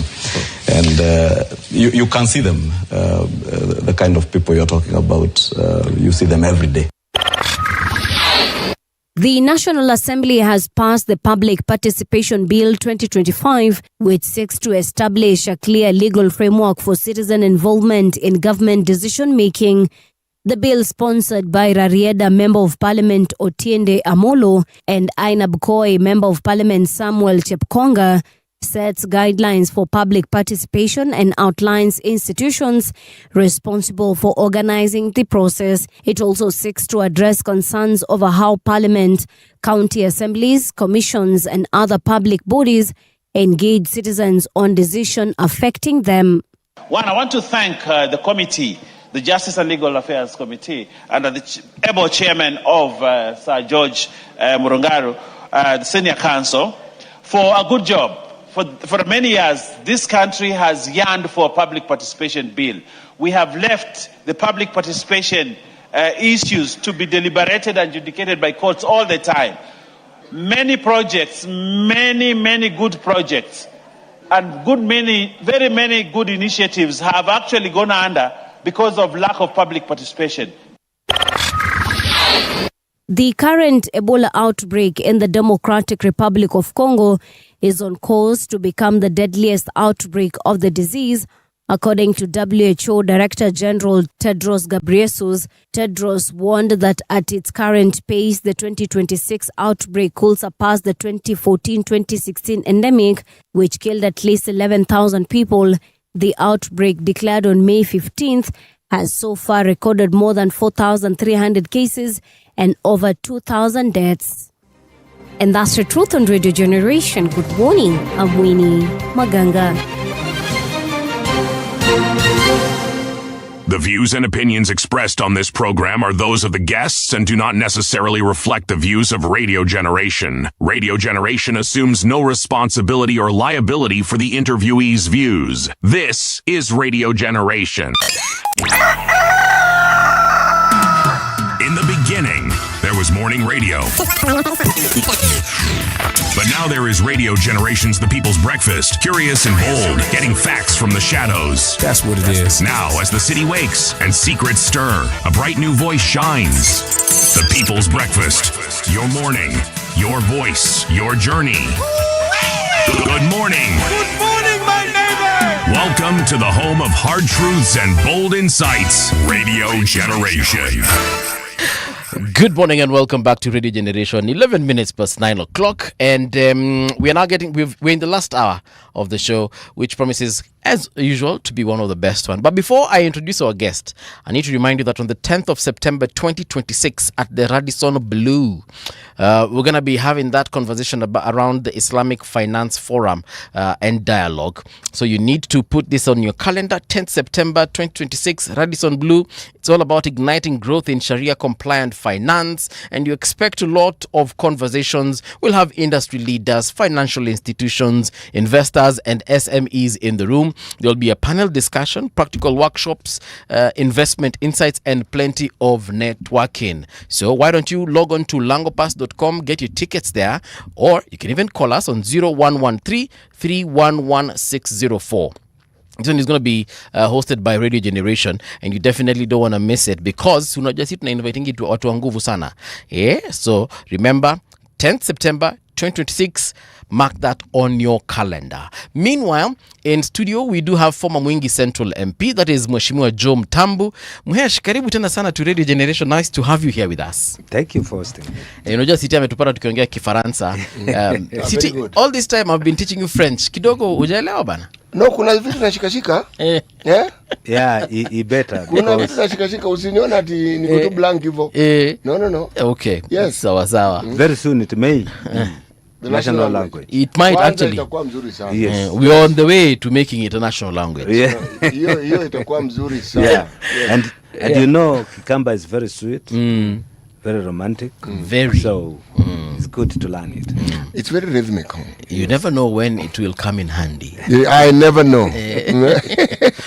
Mheshimiwa Siti ako na methali, he will share it with you, then you will tell us what you think about it, and then we'll get into the conversation. Sure. All right. Our proverbs for the whole of this week come from the Republic of Tunisia. If he were capable, he would have shown it since yesterday. If he were capable, he would have shown it since yesterday. Yes. What are your thoughts? How would you interpret it? What do you think it means? Actually, that is a very weighty proverb. It's very, very rich. And it's all about either one's vision. Okay? Yeah. Because I would relate it to a vision. Yes. Because if you had a vision, you say it before it happens. Yes. So I'll equate it to a vision. Right? Kusema na kutenda. Yes, because even in the Bible, if you read Bible, Habakkuk, I think it's Habakkuk 2. It speaks about vision. Okay. And tells you if you have a vision, put it Afron, so that whoever sees it, they may run with it. Okay. So they may get it. And they see that indeed. Yes. That is where it came from. Correct. All right. Yes. Now that we're talking about visions, President Ruto, when he was campaigning as deputy president in 2022, he promised more or less everyone everything. He spoke with counties, he spoke with the women, he spoke with the youth, watu wa bodaboda, kila mtu ni kama alizungumuziwa na akawekwa kidole mahali. Do you think President Ruto has delivered for the people of Ukambani? Yes. Okay. Actually, more than we bargained for. How so? When Ruto promised, and let me talk about Ukambani now, but I know the vision and the agenda for president is nationwide. Okay. It's not limited to Ukambani. True. But since you have asked me about Ukambani, specifically, I only look at the things he has done in Ukambani, development-wise. All right? And if you go through every constituency today, there's something going on. Call it road development, call it modern markets, call it affordable housing, talk of education, right? Talk of mama mbogas. So he has literally reached every part of his promise in Ukambani. Okay. And if you want specifics, I can tell you from where I come from now. Let me start from Mwingi Central. Yeah. When I was a member of parliament 2013 to 2017, there is a road which I started with former President Uhuru Kenyatta. And when I was voted out, it stopped. Right? Why? It never worked. I mean, it never proceeded. Why? Because there was no money allocated to it. Despite being it was a contract which was awarded. So the person who took the contractor was not getting paid. Right? So what did I do? I stayed out of the government because I was supporting, I was with the Uhuru Kenyatta when Ruto was coming in. Despite that, I voted for him, but I was on the other regime. Okay. There are so many people who are with the Uhuru, but they voted for Ruto. I being one of them. Yeah. In 2013 to 2017, sorry. Yes. On which ticket did you win the election? First, I won the election with the Wiper ticket. Then I went with the Jubilee. I lost. I lost with the Jubilee. So from 2017 to 2022, nothing moved in Mwingi Central. All the big projects which we initiated, there are those projects which are done by CDF, like building or classrooms and chief's offices, those small things. But the mega projects which you negotiate with the government, one of them was Gunino Road, which I initiated. Unfortunately, it collapsed. So I stayed out of Ruto's government for about 2-3 years. 2-3 years. Then we spoke as a politicians. Yes. And we agreed that we're going to work together. So when I went back to him, I told him, now, there's this project which is told Mr. President. What do you think about it? He said, I didn't know. Nobody told me about this road. So the contractor was paid. The work resumes. There is also a very, what do you call it? There's a bridge in Mwingi that killed so many people. You remember where the bus... That is a very famous bridge. Very famous bridge. And that bridge there's discussion about it have taken place for the longest time. Yes. There is a story about it. When I was a member of parliament, I started building that bridge with the CDF money. I used to allocate yearly because there was not much, around 5 to 10 million to that bridge. Then we started the bridge. I was voted out. I had done about 3 corner pillars. So when the bus plunged there and killed so many people, I remember there was Monica Juma who spoke to the President Uhuru Kenyatta. I also spoke to President Uhuru Kenyatta, and he said we are going to do something on that bridge. So President gave about 500 million to complete the bridge, because I had done the pillars. What was remaining is only the deck. So when they got the money, when there is who got the money? It is Kera now. When Kera got the money to do that bridge, they advertised for a new bridge. So what did they do? They demolished what we had done. They sank public money, without anybody caring, and that was done through the current MP. He said he cannot proceed with something which was done by another person. I don't know how that works, what logic behind it. So they started afresh. But you see now the money which was allocated was to finish. Now since they are beginning Afresh. Money is not enough. Money is not enough. So they used the money which they were given by Uhuru. They did exactly the same thing which I did, which are pillars. And they could not proceed from there. Because the money got finished.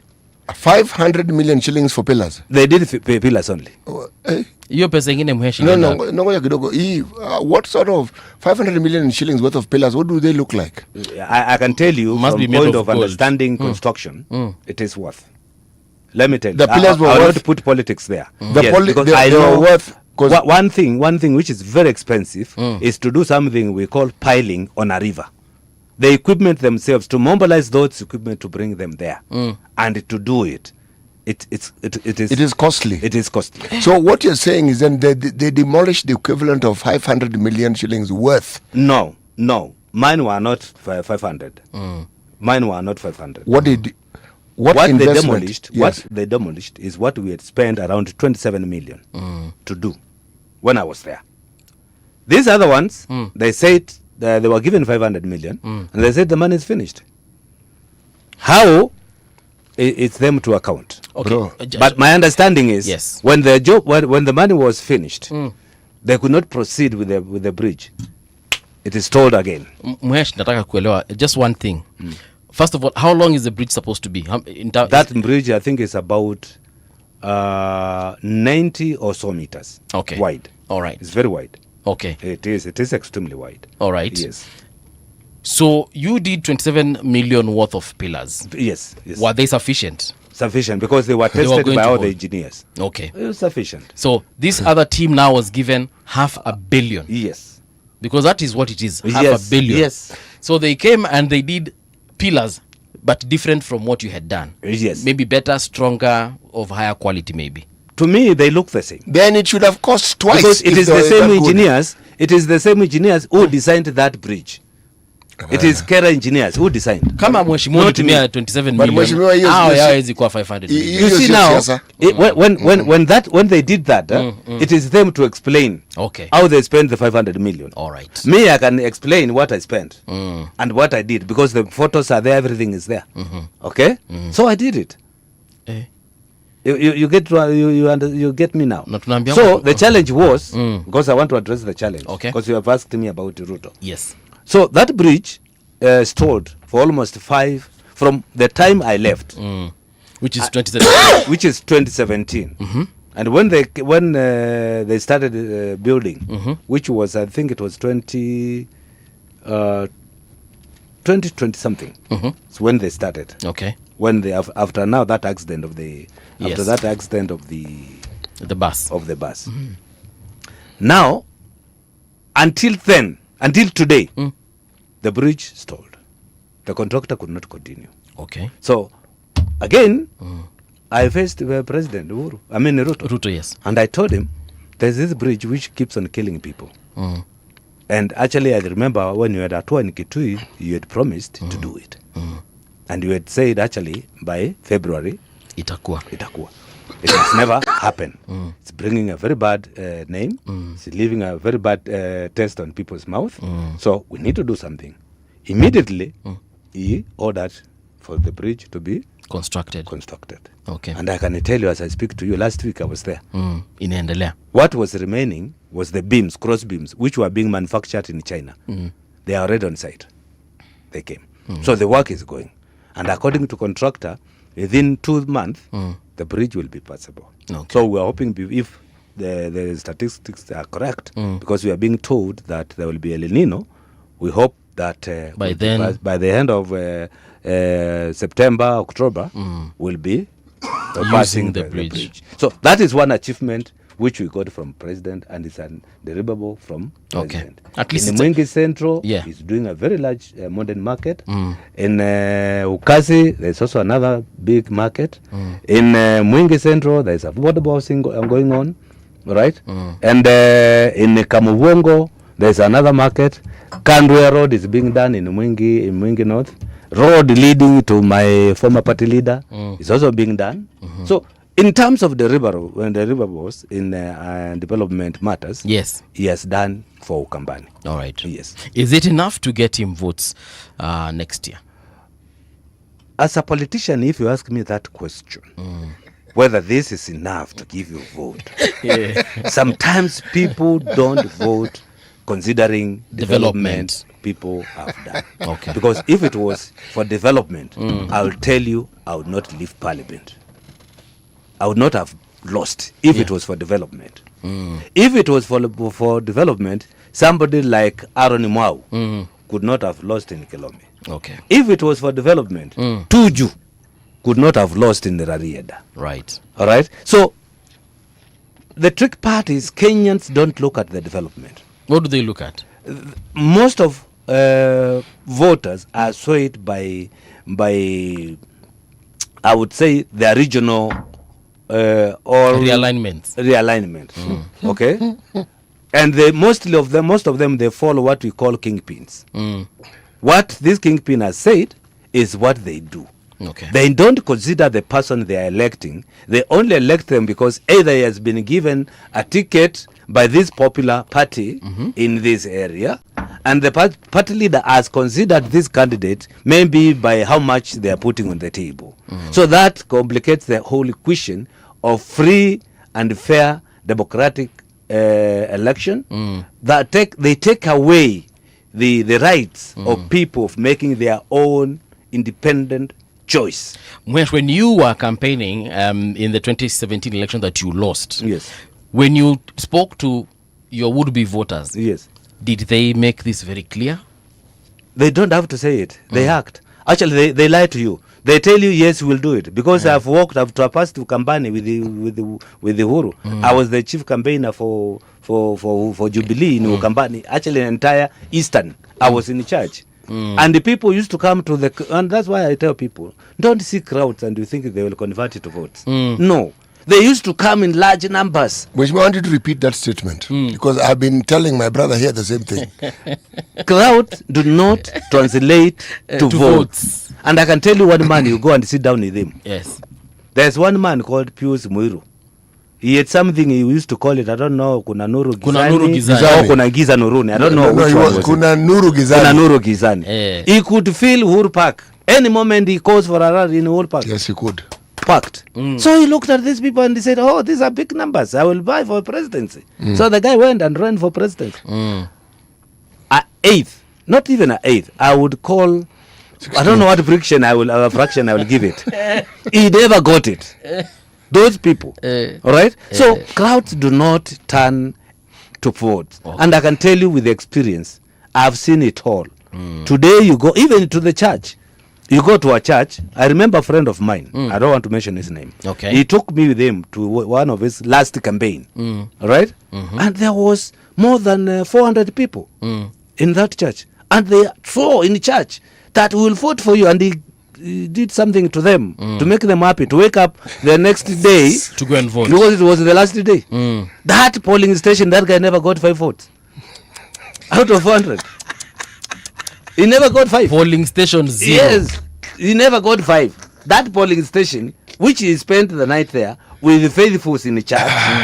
Okay, in the church now. Forget about those. Actually, it's better those guys who go to drink this and here and make noise in the bars. They may consider. But this one who are telling you in the name of Jesus. And then tomorrow. And they forget that they told you in church. And they lifted their hands. Hallelujah, hallelujah. It's you, will vote for you tomorrow. Then come that tomorrow. What? Not even 5 votes from that polling station.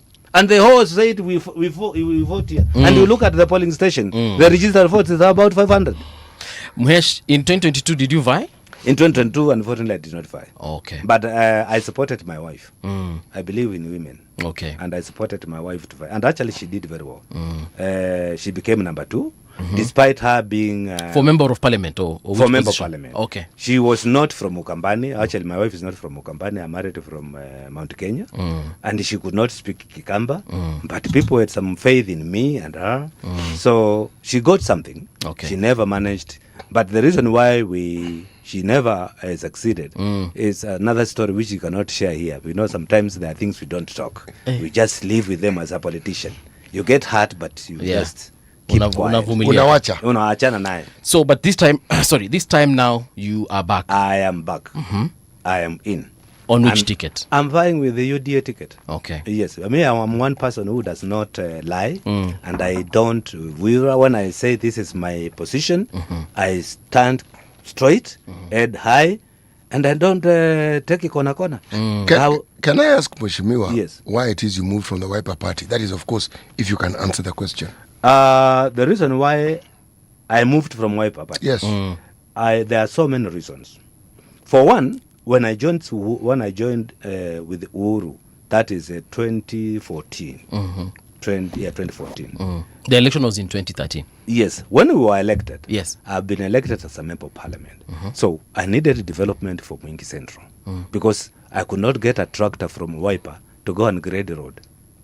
I could not get a tarmac road from Wiper office.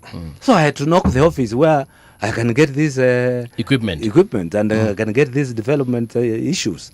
So when I went there, I spoke to President Uhuru. He said, my brother, we are all Kenyans. And I will work with everybody, whether you are from Wiper, from where. I will work with you. I have no problem. What do you want? I said, I need this and this and this and this. I said, no problem. Let's go and do it in your place. So I went there with the Uhuru. We launched that road.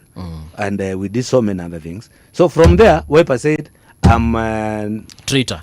I'm a trader, and now I'm advocating for other parties' interest. Agenda. I said, no, I'm a member of Wiper. Actually, Wiper is mine. I'm the one who created Wiper. I'm the one who built Wiper. I'm the one who facilitated for Wiper offices, branding of it, everything. I'm the one who put it. So it's my party. What do you mean I'm against it? I was kicked out. Actually, Mid-term. I was first stripped the committee positions in parliament, and I was told I've been de-whipped, and I was told that I've been de-whipped from Wiper. They wrote letters for me to be removed as a member of parliament until I had to get Kioko Kilukumi to go to court. So that is how it started. Okay. So when we went to court, the court said, no, the guy is just a member of parliament and he's free to work with the government, so you cannot kick him out from parliament. So I won that case. And enmity started. Okay. But after that, I started. Kalonzo is a very good friend of mine. We have come a long way. As a person, no issues. We may differ politically, but as a person, is my friend. So when I decided to go back. I went back to Wiper. We sat down with Kalonzo. We agreed on the way forward, and that is recently. And I started talking about him. I started talking about why we should elect Kalonzo and not Ruto, blah, blah, blah, blah. But behind my back, this gentleman, as I'm fighting for him, is fighting to remove my supporters from me to my opponent. So he picks my key supporter, he calls them in his house with my opponent, and he tells me from today, I want you to be working with this, not Joe. So I asked myself, now, where is my interest here? I'm fighting for this gentleman, whom I want him to be the president of this country. But now, if he's behind my back, asking my supporters not to support me, and I called him. I told him, why is this happening? Yeah. I personally spoke to him. He even sent people, said, no, that's not true. I did not tell them not to support you. I told them to work together. And I asked him, why did you call me? Why did you call one party? And you know very well, these are my supporters, strong supporters. Yeah. So out of that, and many other things which I cannot discuss on air, Yeah. Okay, because I still respect the man. This man, I know him for so long, and I would not want to lose my respect for him, if that makes sense. So there are some things which I can't talk about him. Yes. Although they are very pertinent, very hurting, very humiliating to me, and also to my family. But I chose to keep quiet, not to talk about them. Then I said, okay, fine. If that is the case, let me find another outfit. I started my own outfit. Right. I wanted to have my own party. But there in between, Ruto came calling. Told him, Mheshimiwa, I know your ability. Why can't we work together?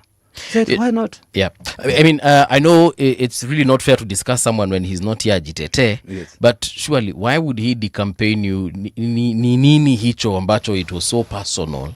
Because honestly, number one, you had the support of the people. Yes. You already were there. You've been there. You're working for your people. apart from the whole issue of you're working with another party, you're fronting the agenda, that one is something you can just explain and say, look, my friend, we need that tractor. We need this support. We need this. So I'm doing this for the people. At the end of the day, I'm still a Wiper person. That is something we can talk about. I did do that. I even spoke to him what I'm doing, the agenda I'm bringing to Mwingi. But he was not for it. What surprised me, after he even campaigned against me in 2017, yes, he said that I joined hands with Kikuyus. And he said Kikuyus are bad people. Himself. That's what I have tapes, I have clips. When he said Kikuyus are bad people, and Joe has joined hands with the Kikuyus and the Kalejins. So Joe is, we curse him. He cursed me in Mulolongo. Publicly. I'm not saying things which are not there. He took a mic and said, we have cursed these people. We went to Bandaraka Day in Machakos before Uhuru. He told Uhuru, these people have joined you. They will never see parliament again. They will be one-term MP. One term did not start yesterday. It started with Kalonzo and Mutambo in Machakos. We are doing Madaraka Day there. Okay. So he has done that. But for me, I said, he's an elder. Let me respect him. All right? If I may disclose this. Yes. Because it's in the public domain and it can be checked. I was shortlisted as the CAS. CAS. Those they used to call CAS. Yes. Right? And that is the time when now Kalonzo and Uhuru joined hand for BBI. Yes. And you remember, after campaigning against me, that I have joined very wrong people. And I always say this. When Kalonzo's father died, he walked into those bad people. He walked into Uhuru. He got finances for the burial of his father. Okay? And at Sekuru, he declared. And I want you to play the clips. He said, from today henceforth, mimi ndio mtu wa mkono ya Uhuru. Na nisiulizwe swali na mtu. That was Kalonzo declared. The same Uhuru, he said Joe has joined hand and they are bad people. So he came back to Uhuru. So I was asking Kabas, I told you to join Uhuru. You refused. Tumeanguka. Baada ya kuanguka, yule aliwaambia Uhuru ni mbaya, ako wapi sahi? Huko. Hako huko. So na wakamba nyinyi wote mumeenda huko. So I could not understand Kambas, despite them having a very sexy language. I did not understand them. Yeah. So based on that, when I was appointed CAS, Kalonzo was asked to give his blessing? To give his blessings. Yes. Because Uhuru said, you see, now we have joined hand with Raila and Kalonzo. So when we appoint anybody from these senior positions, it's good to let them know. So when Kalonzo was asked, he wrote a text at night. It was at night. And you remember that list which was announced in Mombasa? Yeah. There's a reshuffle which was Uhuru did in Mombasa. Kalonzo gave 3 names. He was told, the guy who was talking to him, it's a very senior officer, he told him, Your Excellency, I want you to endorse Mutambo for me, for this position. He said, wait a minute. He wrote a text to this guy, and he copied it to the president. He said, for position of CS, CS or PS in Ukambani, I propose 3 names. 1, Wavinya Ndeti. 2, Philip Kaloki. Another one was a senator called Sijen. Kalonzo sent to Uhuru, and sent to the guy who asked him. I don't want to mention names here. Yeah. And he switched off his phone. So they tried to look for him to elaborate, and why not Joe? They could not get him. And the Uhuru was reading the names tomorrow morning. So I was receiving a Uhuru's call at 11 o'clock at night. Yeah, my friend, we have this, we cannot do this because of this and this. I said, no problem, Your Excellency. Proceed. Do your thing. So that way, I lost that position. Okay. Because you asked me why I came out from Wiper. Secondly, another appointment came, I think it was some month after that. Yes. I was again earmarked for a CAS position. And as usual, now the guys who are doing this, they did not want to involve Kalonzo. But finally he got to know. So when he knew, he went to Uhuru. And that is the time there is a senator who died in Machakos. It's called Kabaka. And I remember Kabaka. And there was by-election. So And Wiper had taken Modama's wife to State House to vie as a governor because Jubilee could not fit a candidate. Because that is the time now when Uhuru and Ruto, they could not see eye to eye. And Ruto had put a candidate called Ngengele. Right? So they wanted to beat that candidate Was that a nickname or his name? I don't know what it is. I think he was. Kengele means Kengele. Kengele. That's what I'm asking. Is that a nickname? Nijina. Nijina. Yes. Okay. So Now, because Kalonzo has negotiated with Uhuru to support Kavindu, so when the position came that I'll get that position, he went and argued with the president. Told him, you see now, if we give this position to another county, okay, if we give it to another county, we may lose a senator of Machakos. So the best thing to do now is to give Machakos people this position so that they can reward us with. And Uhuru says, so sense. He called me, my friend, there's this and this problem. Uhuru was a very good person, gentleman. I got to know that there's this and this, so you just now Tulia for the second time. So I asked, what did I do to Kalonzo? Surely. Okay, fine. Unajua ni venye utaki kusema. So that went like that. Yes. So when now he started campaigning against me, then I said, no, this has gone too far. Okay. Let me now get out from this Wiper thing. I will tell my people the reason why. And if they see any sense in me or any leadership with me, they will elect me. If they will not, life will still continue. Okay. And I went and explained to people, and they told me, we will not be electing parties. We'll be electing leaders. And you are one of the leader we respect in Mwingi Central. Please vie, you have our support. Okay. And that's where it is today. I would encourage you to go back to that initial plan of opening your own party, but you know better. No, it still is on the way. Yes. It's on pipeline. Yeah. Register. It's on pipeline. Mimi naona inaweza kakuzuia na kuna shida nyingi hapo. No, let me tell you. Yeah. Right now, Kenyans are getting wiser every day. All right? And I can give you some metrics. In Ukambani, 2013, yes, literally every member of parliament was Wiper, apart from either one or two. 2017, it went a little bit down. Okay? The numbers shrinked. 2013, all the MCAs of Mwingi Central were Wiper. 2017, shrinked with the one, I think, or two. 2022, Wiper got only 2 out of 6. In Mwingi Central. In Kitui East, there's no single member of Wiper. For your information. Okay. In Mwingi North, where Kalonzo comes from, the number also shrank. Yes. There. So what does that tell you? In 2013, when the members, I think it is only Maendeleo Chap got something. The rest were Wipers. All right? Today in Machakos, the numbers are almost 50-50. So going forward, people are now not voting for parties. Yeah. They are looking for individuals. The person, yes. Yes. Okay. So now, President Ruto has been to Ukambani several times. Yes. And he will be going. Yeah. Actually, this month or next month, he will be there.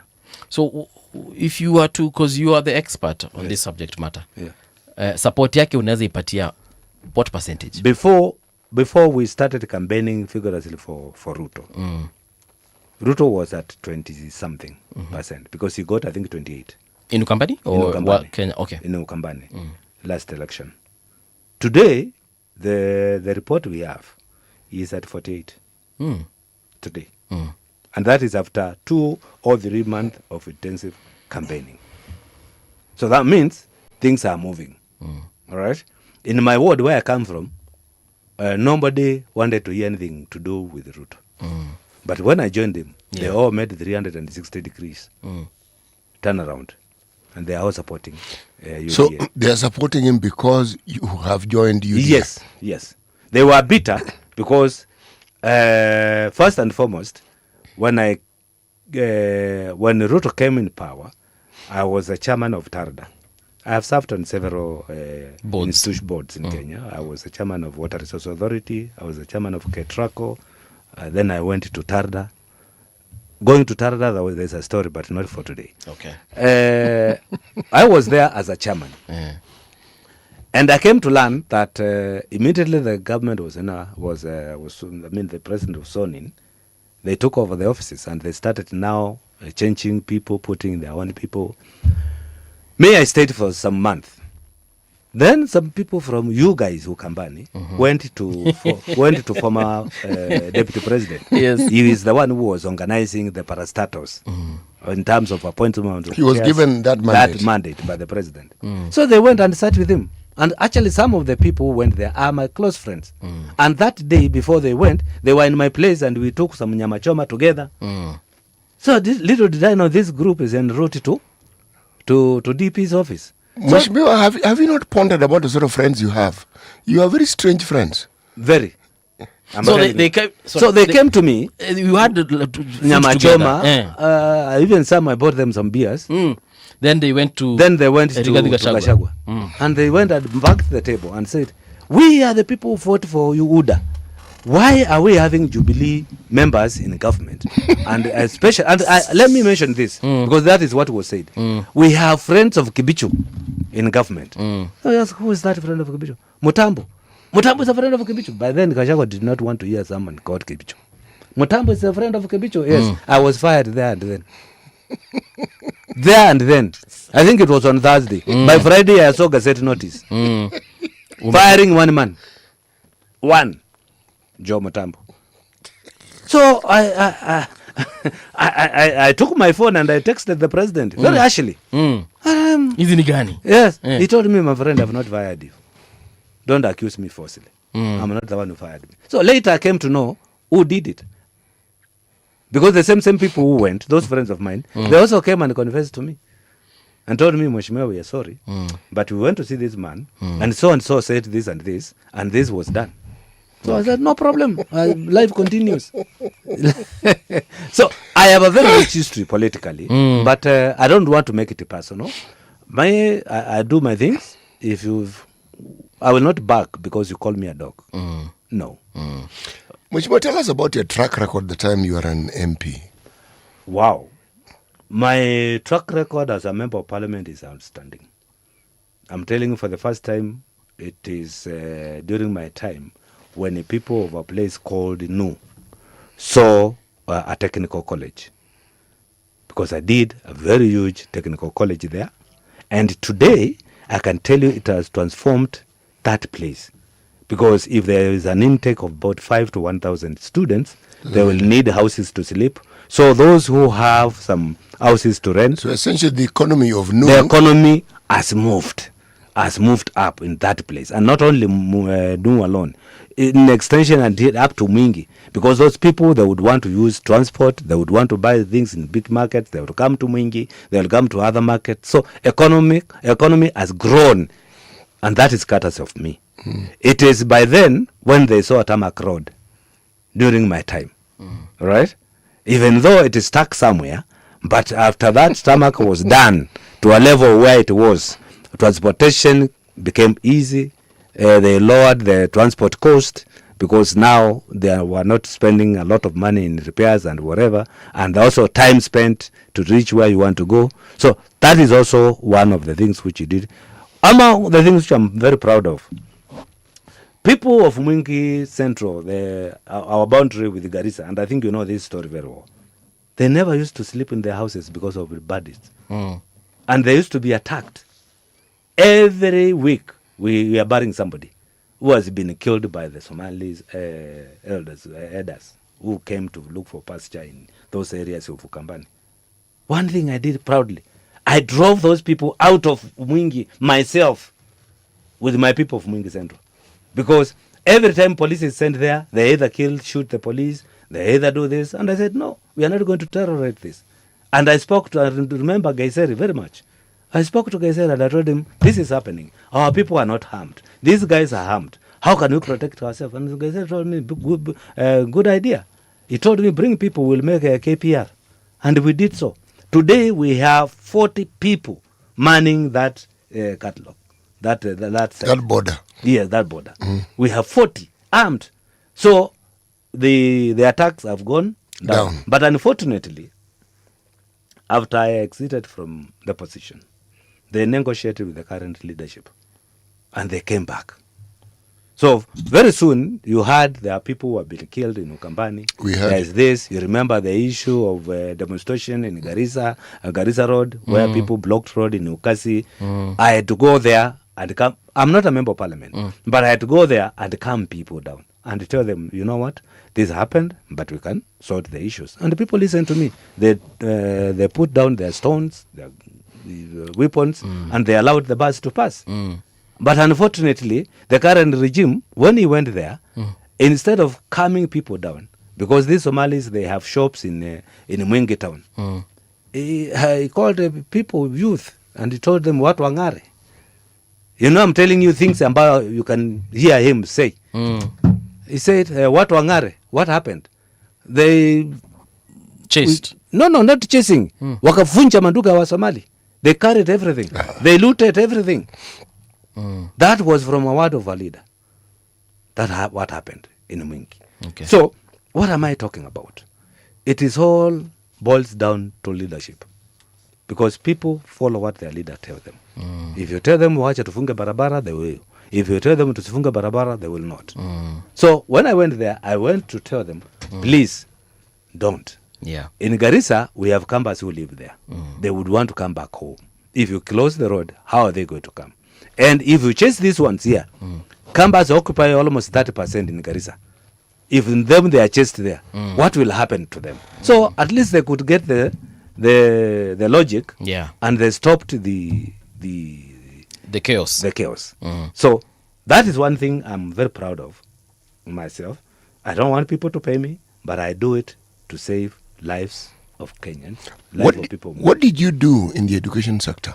In education sector, you've talked about the technical college. That is education. Yes. In education sector, I think up to now, the highest number of infrastructure now, because we had children learning under trees. So what did I do during my time? I made sure in every primary or secondary school, I built a classroom or two. Yes, every. To increase the capacity. To increase the capacity and to have better facilities. Dormitories, labs, name them. Then educating the children. Today, during my time, the lowest student was getting 5,000 bursary. Today they are getting 2. Yes. No, you can imagine somebody with schools is somewhere in Meru. The ticket back home is around 1,500, 1,500 going and back. So they come and give them a check of 3,000. What have you done to that person? They are spending the 3,000 to come and collect 2,000. That is what is happening now in Mwingi Central. And that's the discrepancy between what I did and what they are doing now. During my time, nobody was being given a bursary through backdoor or through somebody who is referring them. I used to say I allocate 1 million for this location or for this ward. It is the parents who knows which child is more deserving. So I give them opportunity to say, we are going to pay this for this one, this for this one will get, that one will not get, and they bring me a list.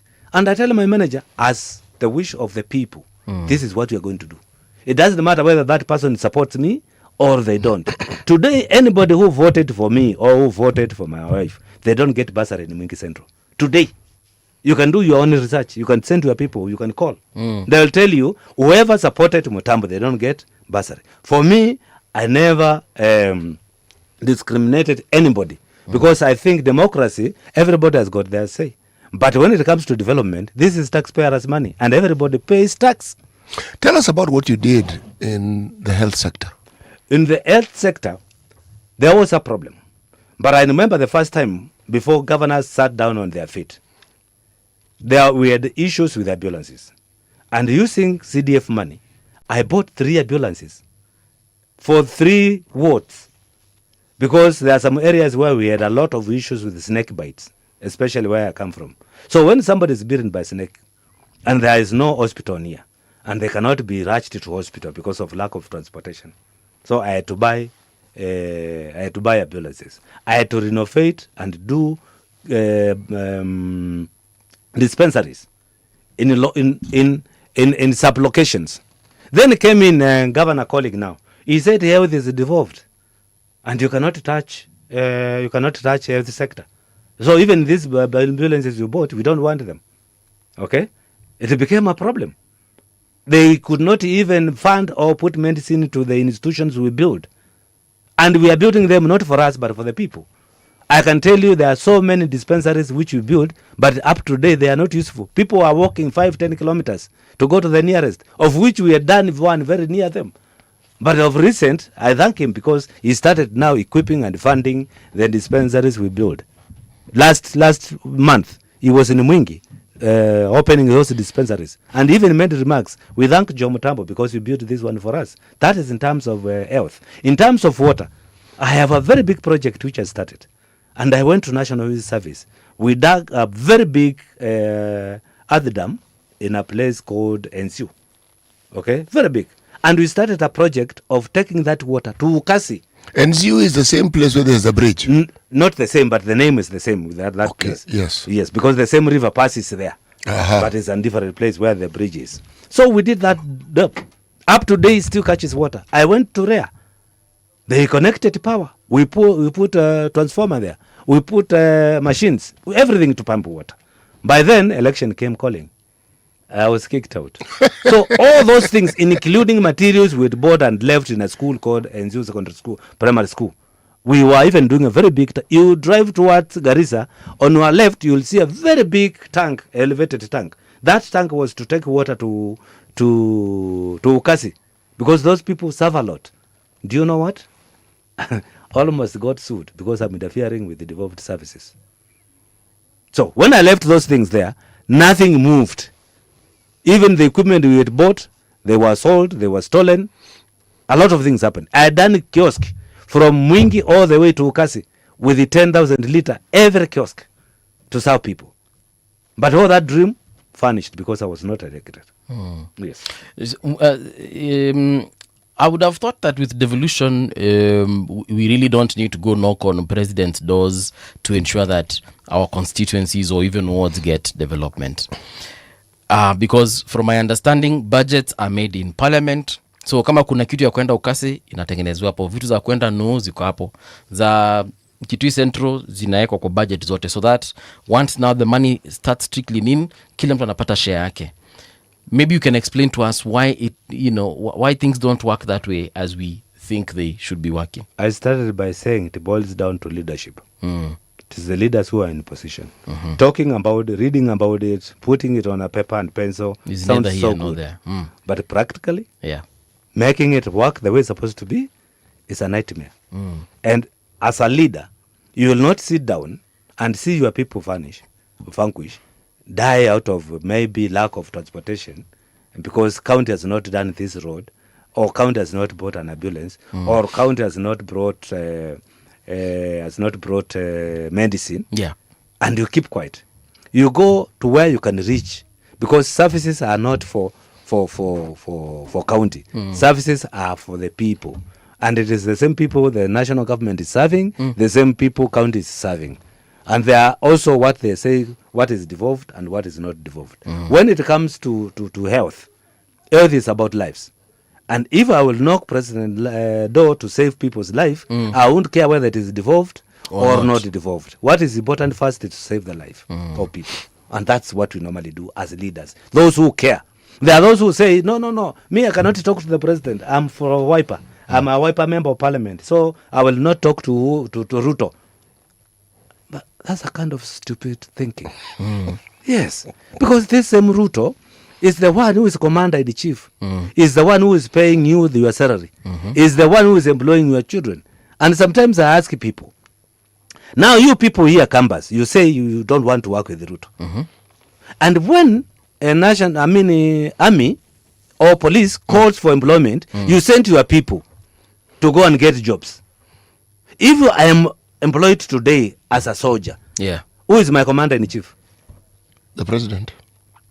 I will be saluting to who? The president. So you want your child to go and salute to the president, but you don't want your leader to go and talk to the president about your road and about your hospital. Does it make sense? It doesn't. So when you say that you cannot talk to the president, and yet actually the same president employs your children. I saw, let me say this because it was open. Yes. A leader I respect so much. One, Charity Kalugi Nkilo. This is one woman I have a lot of respect for. And I saw her chasing away elected members, MCAs, from a function where they are contributing money for our charity, to whether to buy I don't know what for the school, and they went there to support, whether with 1,000, with 1,000,000, with whatever you have, you give from your heart. It has to be respected. Kalugi chased those people away and said, "You people, you are working with Kasongo, so you cannot be here. Kwendeni kabisa." And the same Kilo, her only daughter, works in the Ministry of Foreign Affairs. She is the secretary of the PS. So if you allow your daughter to work for Kasongo, why don't you let others also to be the same line? Because jobs, working is totally different from what you think about politics. Okay. You know, there's a problem that we were discussing earlier on. Let me make a statement. If you look at our country, Kenya, and look at the individuals who are called kingpins, the one thing that they cannot accommodate within their spheres of influence is somebody who has proved to be capable. Yeah. You will not be tolerated. No, they don't. They Hardly. don't want anybody who can raise up and become somebody. You're seen as a challenge. Yes. Yeah. Muhesh, unfortunately, it is now 10 o'clock. Yes. So we have to close this conversation. So I'll allow you to have the closing remarks. Tell us the way forward, basically. My closing remarks is to tell Kenyans that this country is our country. We don't have any other country. And it is upon us to either build or destroy it. So I would urge Kenyans, whatever they are doing, let them not do it out of emotions. Because if you don't support somebody, let that person be. Support yours and live with yours and let others be. Live and let live. Don't live and let others not to live. Don't bring anarchy because either your candidate has lost or there's somebody somewhere who does not like your candidate. The way you don't like others, it is the same way other people don't like your candidate. Because I've seen we have that problem, especially from this side where my wife comes from. If you are against one man who is actually, and it is very wrong, and I don't know if you are saying this. Yes. There is one man who is trying to make himself a shrine, whereby everybody must go there and worship for you to survive either politically or otherwise. To me, I see this is wrong. Okay? Everybody should be given an equal opportunity to thrive politically. But you cannot make yourself as a shrine or as a god that it is what you say which must be done in that area. Other people also have got their way of thinking. So respect them. All right. Yes. Na umesema kuna vitu mingi sana umesema you can't say now. Sasa tutakuita tena because we need you to say those things. But karibu tena sana. Thank you so much Muhesh for making time for us. Thank you. I feel honored. All right. Gentlemen and ladies, see you tomorrow morning bright and early. But don't forget, I've told you 10th September, we are registering for the Islamic Finance Forum and Dialogue. It's going to be taking place at Radisson Blue from 9 a.m. all the way to 4 p.m. Several things shall be discussed there. So to find out more, please let us know via 011-3311-604. Langopass.com is also where you can get your tickets. I'm telling you, it's going to be an amazing series you definitely want to be a part of. Radio generation, the sound is fine. Pump it up, turn it high all the time. Let the music move you, let's sway. Radio G's got your jam all day. Radio Generation, the home of urban soul.